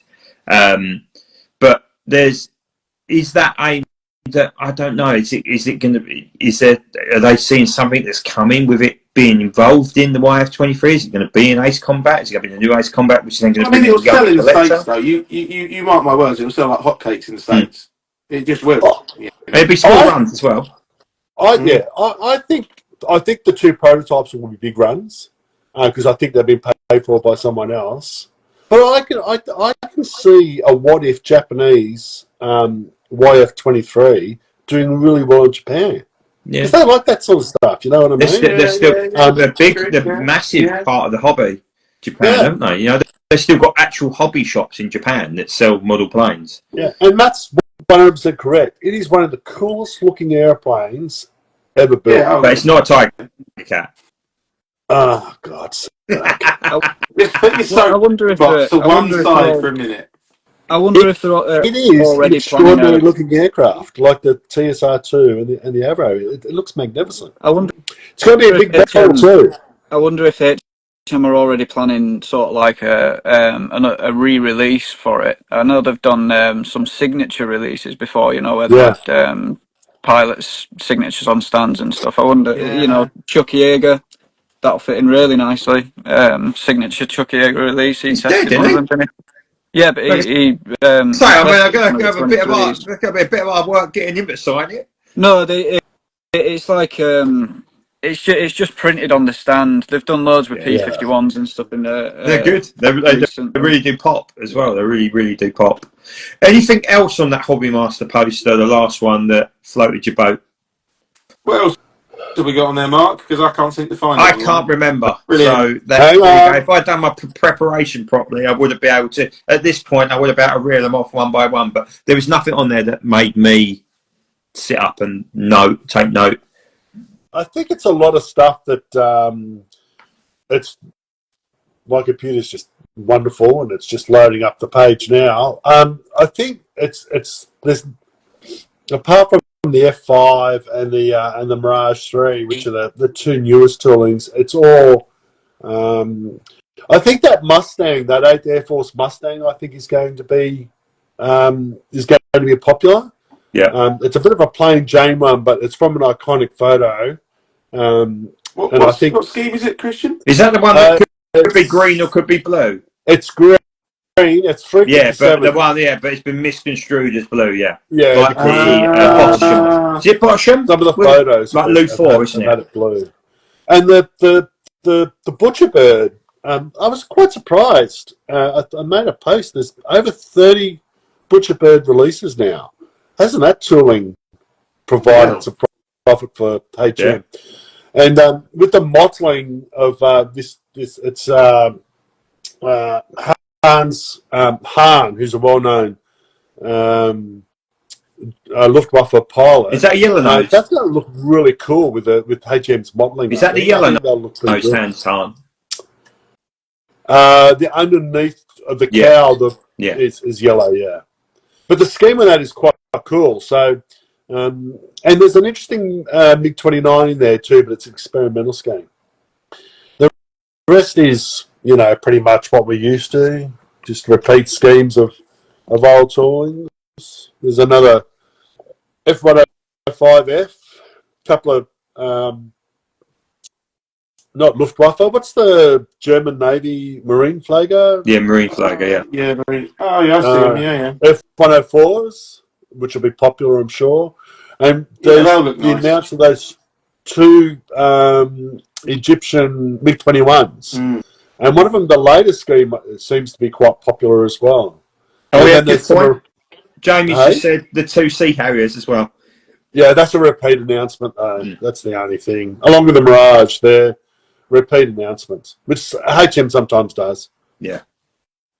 Well, if it sells well, why not churn out some more? Because otherwise it just inflates the second-hand market, doesn't it? And then Hobby Master don't see any profit from that. So can't blame them. I think the Mustang will do well. Yeah, the Mustangs are a really nice bit of kit. Gary showed me Jersey Jerk a few weeks back, and it was stunning, absolutely beautiful. Which leads on nicely to my next bit before we get on to display bases. So hopefully, I don't know if Andy managed to go or not, but I sort of touched upon it. Sensational Sywell, which is a bit away from Diecast, but a few weekends back we were treated to an amazing show at Sywell at Northants, the home of Graceland, where of course obviously Graham Peacock and Ultimate Warbirds are based, an ever-growing sort of centre of the universe, aside from Duxford and North Weald, where lots of historic aviation seems to be happening. I'm going to put this out there now. I think it's the best show I've been to in a number of years. I thought it was brilliantly run. I thought the access in and out was absolutely brilliant. Not as much as a queue to get in or get out. That's awesome. It was, and no, the weather was brilliant. The way the venue was set up as well, with spotters corner, some of the viewpoint was brilliant. It's just a shame the way the venue is in terms of you can't sort of run parallel to the runway, which is a bit of a shame in terms of when you're seeing the takeoff roll as it was there. But that's a very, very minor gripe. I thought the showground was decent. I would have liked to see a few more aviation based stalls rather than what I'd call TUP, but at the end of the day you pay your money, you get to pitch up there. I thought the Battle of Britain bar was great with the Bouchon and MH415 sitting in there. I think the lineup was brilliant. It had everything from World War One through to obviously the modern jet in terms of the F-35 and aerobatics. I thought the set pieces were brilliant. The Red Bulls were just look. Even the weather played ball. I've waxed lyrical more than enough. Matt, I know obviously being sort of intricately involved in that community. Opinion? I loved it. I thought it was superb. I thought for a show that is debuting, which these days, let's be honest, regardless of how well the show did or didn't do, just to have a new show on the scene is a remarkable thing in the current climate we have in the airshow world. So straight away, that can only be a good thing, and you're going to gain points by sticking your neck out there. But the fact that they then went and produced a show that was objectively superb, and yeah, I'm sure there are going to be things they can improve on. There you could argue that perhaps on the Saturday and at times on the Sunday it was a bit gappy here and there and things like that. But that's it's minor gripes, and for a show that's just starting out, you can't hold that against them. What I really liked about it was the use of those big set pieces. I think that worked really well, and it really got that kind of idea of it being a show, right? That it's not just here's a plane, here's a couple of planes, here's another plane, here's a jet, here's a da-da-da-da. It was actually, this is an entertainment thing, yeah? You've paid your money, let's entertain you, let's give you something that you can enjoy. And I think the only other place that I've seen something like that is Flying Legends, and there is arguments that got stale towards the end because they were just very, it was very repetitive. But certainly, in the earlier years of Flying Legends, it was, had that same thing of being, these big set piece things, these big moments that you look at and go, bloody hell, that's impressive. And the First LA in France, which it felt very similar to, you have these big set piece moments interspersed with, an aerobatic act or a solo display here and there, and then another big set piece. And I think that worked really well. I really hope that there's scope for them to grow going forwards. I really, really do, because there's the groundwork there for something that could be truly spectacular. And I mean, it already was amazing. There's very little to complain about from my point of view. Hopefully, we can see. They got unlucky with things like losing the Fokker D21, which would have been incredible to see, and obviously couple of Mustangs as well, wasn't it? There, Mustangs would have been the ongoing problems they're having with the Tempest. So as much as a shame it was to lose those things, hopefully you've got them to look forward to in the future. So yeah, for me it was a cracking weekend out, and it really felt like it had that magic that Flying Legends used to have back in the day. Andy? Yeah, fantastic. Definitely one of the best air shows I've been to in the last couple of years. I didn't manage to get to Flying Legends last year. Was it last year at Church Fenton? It was, yeah. I didn't get there either. I mean, either. Yeah, brilliant. The way that everything was set out was pretty much perfect. Like you say, parking straight in and out, no problems at all. I think it was nice that the way they set out, like all the stalls and everything as well. You get your chance to get in, put your chair down, and everything's behind you. You don't have to walk to the other end of the airfield to go get a burger or whatever. Yeah, brilliant. I think that obviously we don't want to make too many comparisons with Legends, because there was elements like the tank bank and Spotter's Corner had that same sort of feel. I mean, I think it's Jamie just said about the 727. What a pass on the Saturday! It's a shame we didn't know it was coming. But that was like mind blowing. That was hairs in the back of the neck. And there's also an element of the horseman. And I don't know if this is something that the British air show scene could have. But there was obviously three P-51s, 3 Spitfires, 3 Corsairs, and of course also the Red Bull, who performed what can only be described as a very similar routine. And all 3 of them were like, you could not take your eyes away from the sky. And then that Spitfire tail chase, the 214s, ploughing in at the speed they did. Oh my word. It was like, yes. I literally got on my seat and just went, yes. And Sarah, who's sitting next to me, was like, what's wrong with him? But it was... No, when you take 2 young boys who aren't aviation fans and you take an aviation wag with you, and they both enjoy it, you know the show has done something right. And they've had a fun-filled day where, you know, they've got to enjoy seeing the air show. I think, you know, it's a shame they couldn't have had the Red Arrows both days. And the reason I say that, I know they're not the most exciting to watch for those who go to air shows all the time, but they're for the kids. They're the bit that kids want, and it keeps that interest entwined. But that's nothing to do with Sywell. That was just purely around what the Reds were doing that weekend. But I loved every second of it. From the moment I pulled up, like you said, Andy, the moment I pulled up, whacked the chairs down, got the picnic going, had a wander around the site, stretched the legs. Everything was there, and it wasn't too big, you know. And everything about it was just great. The flying was great. The pilots were great. The displays were great. The weight, it was just as close to perfection as you Another possibly nice get. touch I thought was so I was able to do the Saturday and the Sunday, so we did the whole weekend. On the Saturday night there was the evening show, if you like, I spat right and I mean the only other place I can really equate it to as an air show is somewhere like Harmweider in Germany, the show they have out there. And what's wonderful about that is in the evening, you just sit down with a beer and you're watching the world go by, and there might be a nice an aircraft sort of doing something or whatever, but it's just about as you're cooling down, you're there with your mates, you're having a beer. You don't have to be watching the flying, but you've just got the sun setting, and it's just lovely with your mates and stuff like that. And that was something that was really nice on Saturday night. Sat at the bar towards the back of the showground, having a beer as the sun sets, you know, shooting the shit with your mates, and there's a Mustang displaying. You know, it can't be bad, can it? You know? So that element I thought was lovely. A really nice touch. You know, you didn't have to just rush out and hit the road and, oh, God, get back in.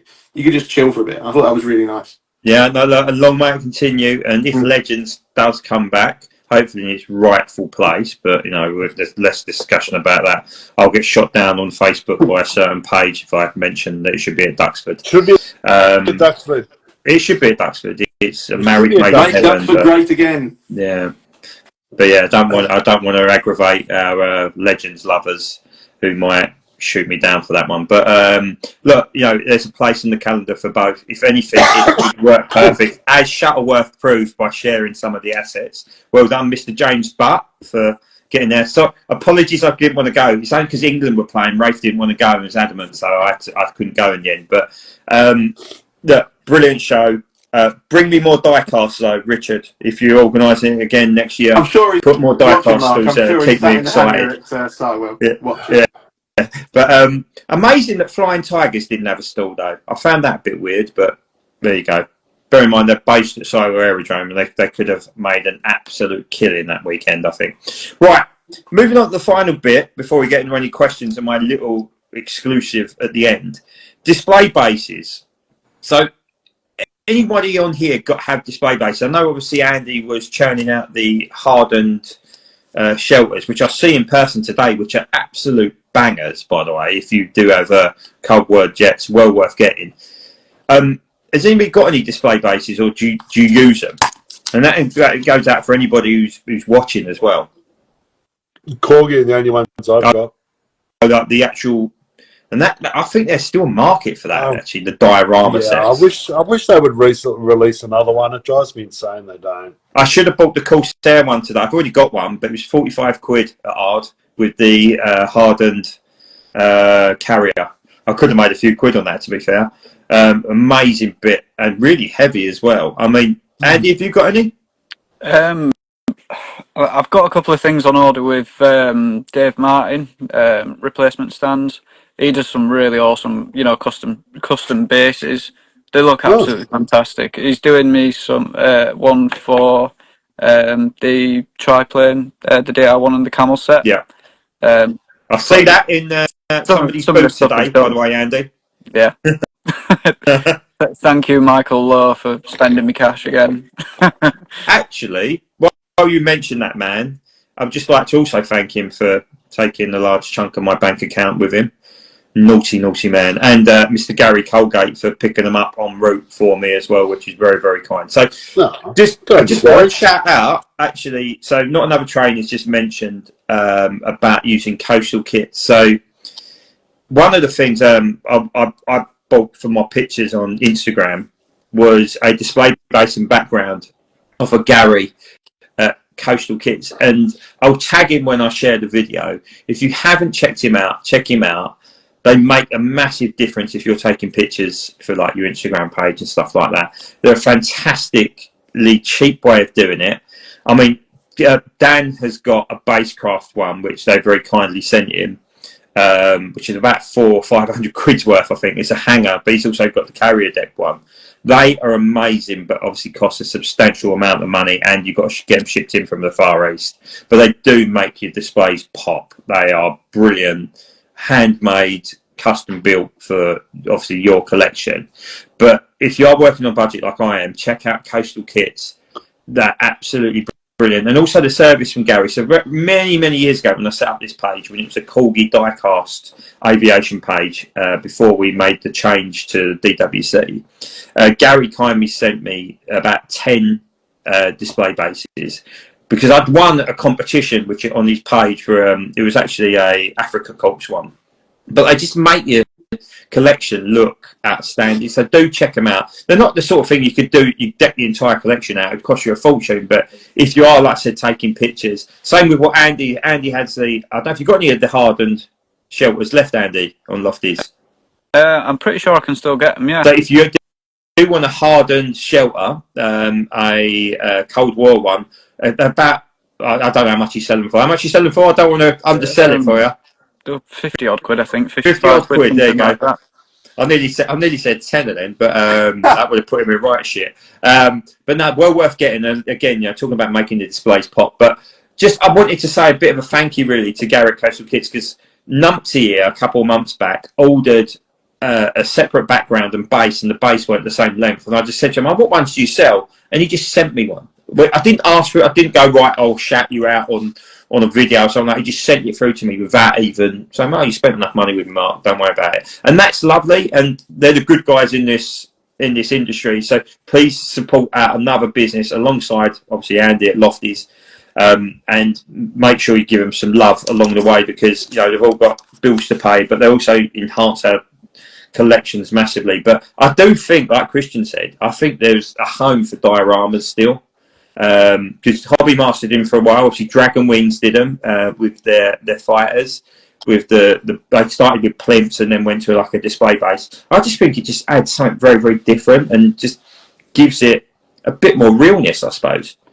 But it's the horses for courses. Because see, this is where I'm the outlier here. Because I like mine nice and sleek on their yeah, stands, all nicely arranged. That's just what me. you're I saying, mean, Matt, is that you're a wrong 'un and you don't yeah, display. yeah. Yeah, Well, you don't coming display. from You the don't do man that carriage likes them down. all with their wheels down, you lunatic. You Yeah, know I but like my the wheels down. theory is if it falls off the stand with the wheels down, it will make less of a crunch as it hits the ground.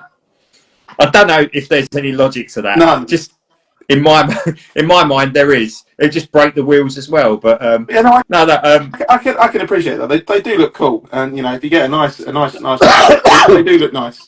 And if that's your thing, I can well understand it. So I've just seen Andy from the Plane Modeler again. Give the man a shout out. Give him a follow. Does some great work with Airfix kits. Just turned out a really nice B17 by Airfix, actually, if you haven't checked it out. Give him a follow as well. He's a top man, but he just says he loves the replacement stones, make a huge difference to the displays. And it certainly does. It just adds that little, again, gives you different angles of attack, shows off the sleekness of the aircraft and whatnot. Right. Gone through all my agenda. I've not seen any other questions come through. So I'm just going to throw this out just before the end. So obviously we spoke a little bit about corgi and their woes earlier on. And obviously, I'm trying to sit on the fence. I've got splinters in my arse for sitting on the fence because that's my job. My job is to manage the expectation and to make sure it doesn't turn into a bum fight and it doesn't turn into a negative situation. So, as those will know, years ago, it feels like years ago, I didn't have any air actually when I did it. It was in the middle of lockdown.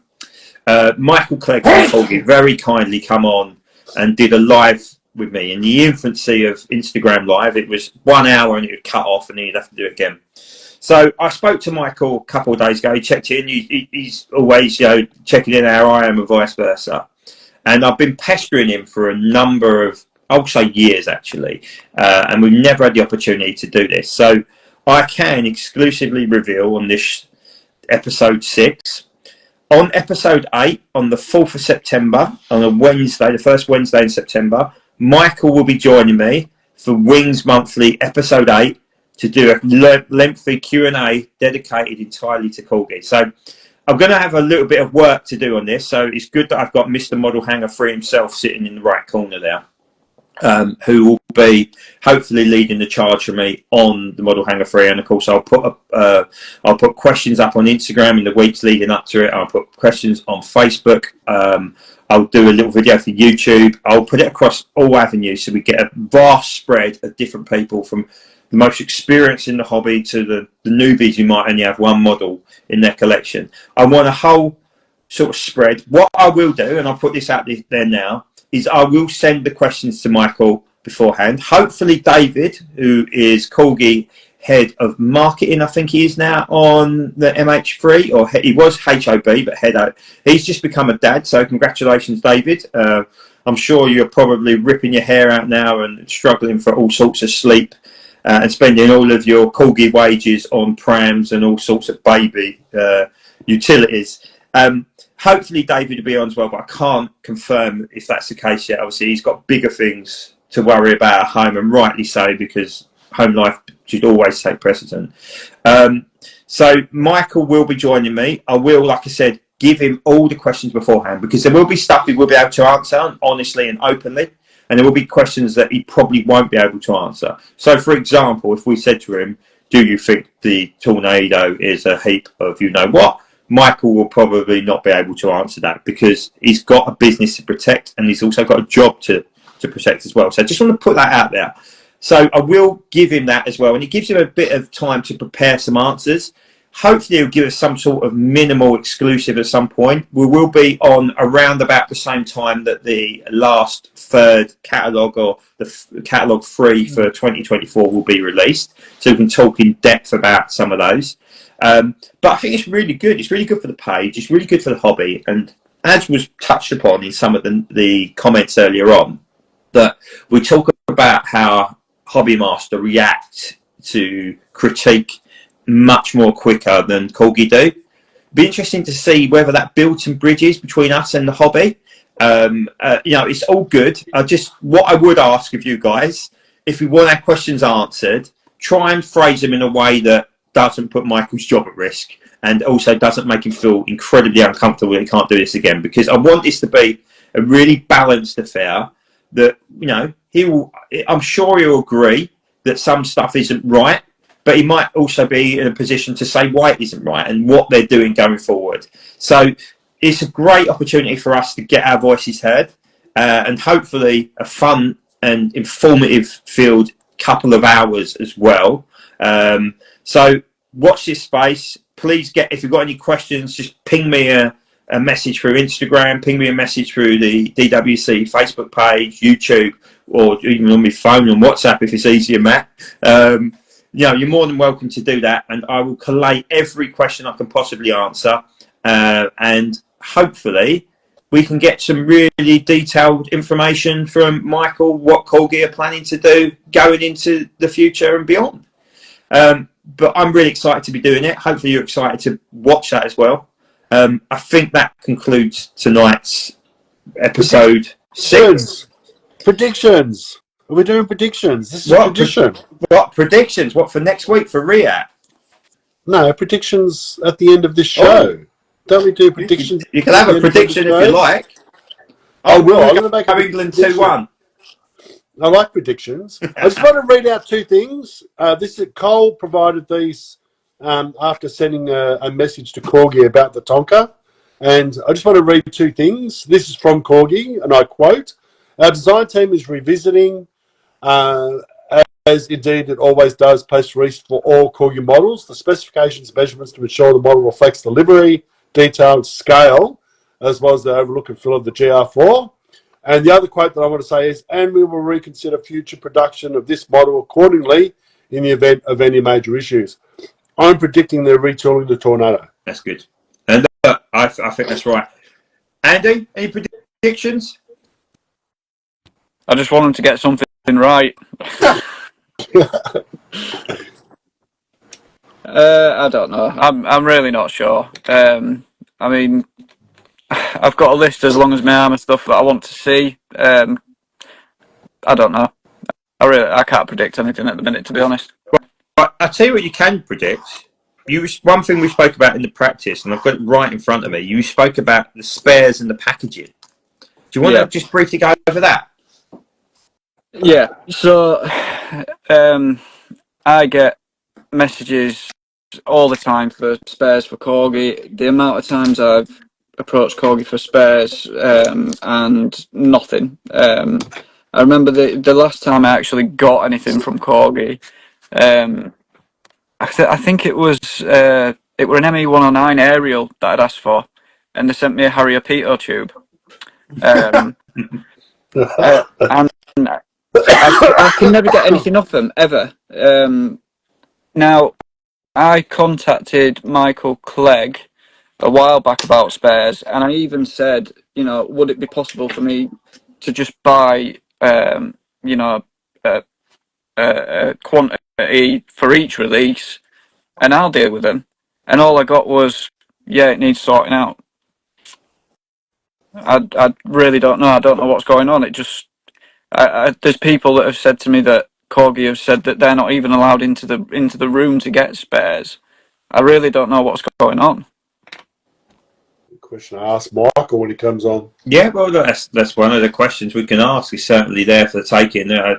I mean, look, they charge pretty much, if you want a Spitfire aerial in 172, is time it gets you, it's like £5 worth, which for a tiny little bit, so there's got to be some profit in there.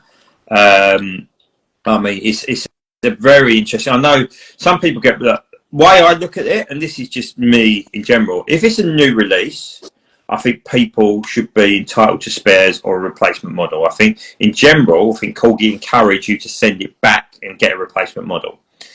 However, if you've got an older model, there's not a lot of use in Corgi providing you a spare, because they'd rather you go out and buy a newer model from them, if that makes any sense. I mean, you can obviously, the second-hand market is pretty vast, isn't it? And there are some really good suppliers of stuff like Quick Boost who do extra bits and pieces like propellers and aerials and pitot tubes. You can get obviously the like brass pitot tubes for the jets and stuff like that as well. So there are alternatives. I wonder whether it's just that I really don't know the answer. It used to be brilliant. It used to be. Used to email a lady called Lynn. I don't know if she still works at Hornby. And Lynn was amazing. Lynn would find me every spare she could possibly find. And I'd order big groups of bits and pieces. I'm not entirely sure she works there anymore, which is a shame, but she was amazing. But look, we can ask this question next time in a couple of months' time when Michael joins. You also mentioned about the packaging, Andy, how frustrating the packaging was. Yeah, it's really bad. This is something that I get complaints about all the time, to pass on to my supplier, to pass on to Corgi and all the rest of it.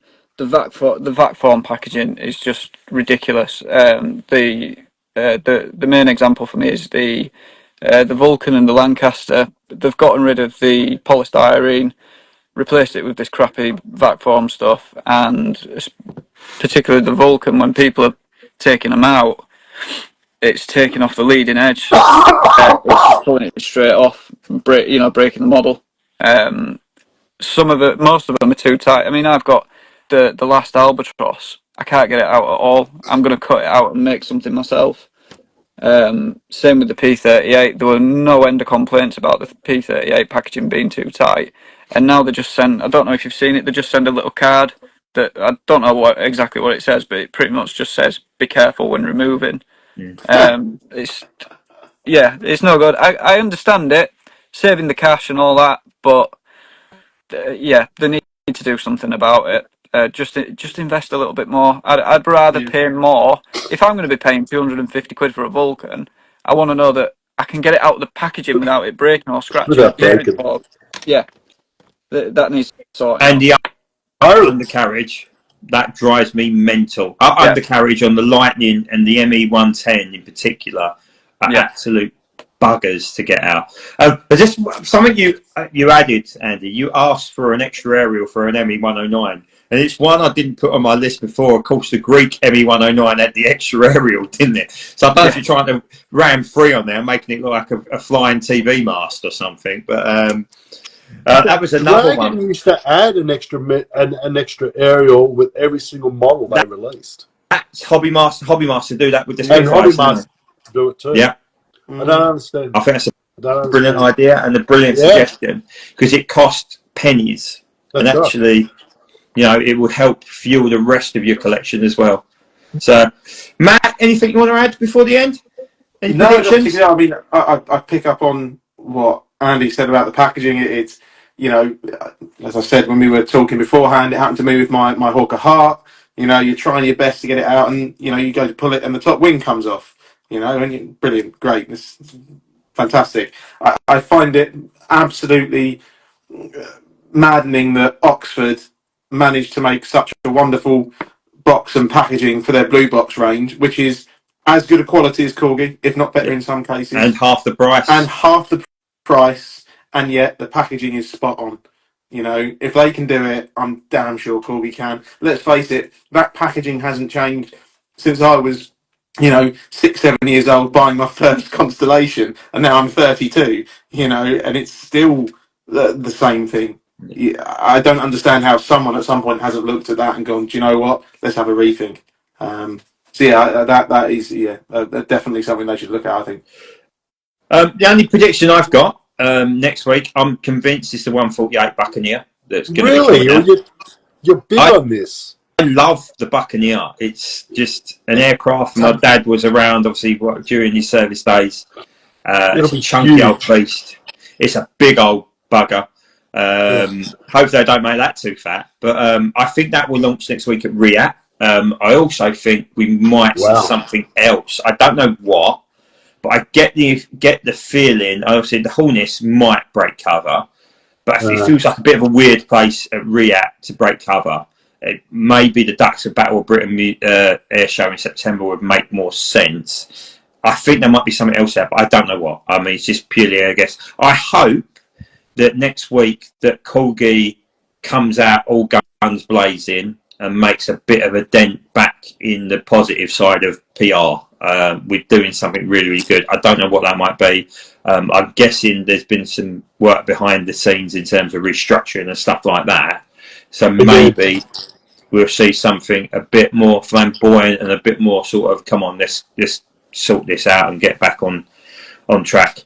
Look, that is it from me. Thank you, gentlemen. Thank you, Christian, for getting up at a stupid hour in Australia. It doesn't look like it's getting bright anytime soon now, though. I don't know if the sun. It's winter here. Yeah. Even though But that still means like 35-degree heat, doesn't it? No, it's about 4 degrees at the moment. Jesus. Outrageous. But no, thank you, Andy. All the way. Hopefully they'll let you back out the loft. Yeah. Either that or you're up there for the night. You've been banished. And of course, Matt, thanks, mate, for coming on. Really, really appreciate coming on. Nice to meet you, mate. And actually, a brilliant half hour talking about what you do for a living and how exciting a job you have compared to us other three poor old buggers. But no, cheers, buddy. I really appreciate it. But go and get a bloody haircut, for crying out loud. Look, cheers, guys. Thank you for everyone who's tuned in. I hope you've enjoyed it as much as we have. Again, 2 hours has effortlessly flowed by. Tune in next month for episode 7. I'm sure we'll have a good theme for that as well. And I'll speak to you all soon. Catch you later. Take care, everyone. See you later, guys. Bye.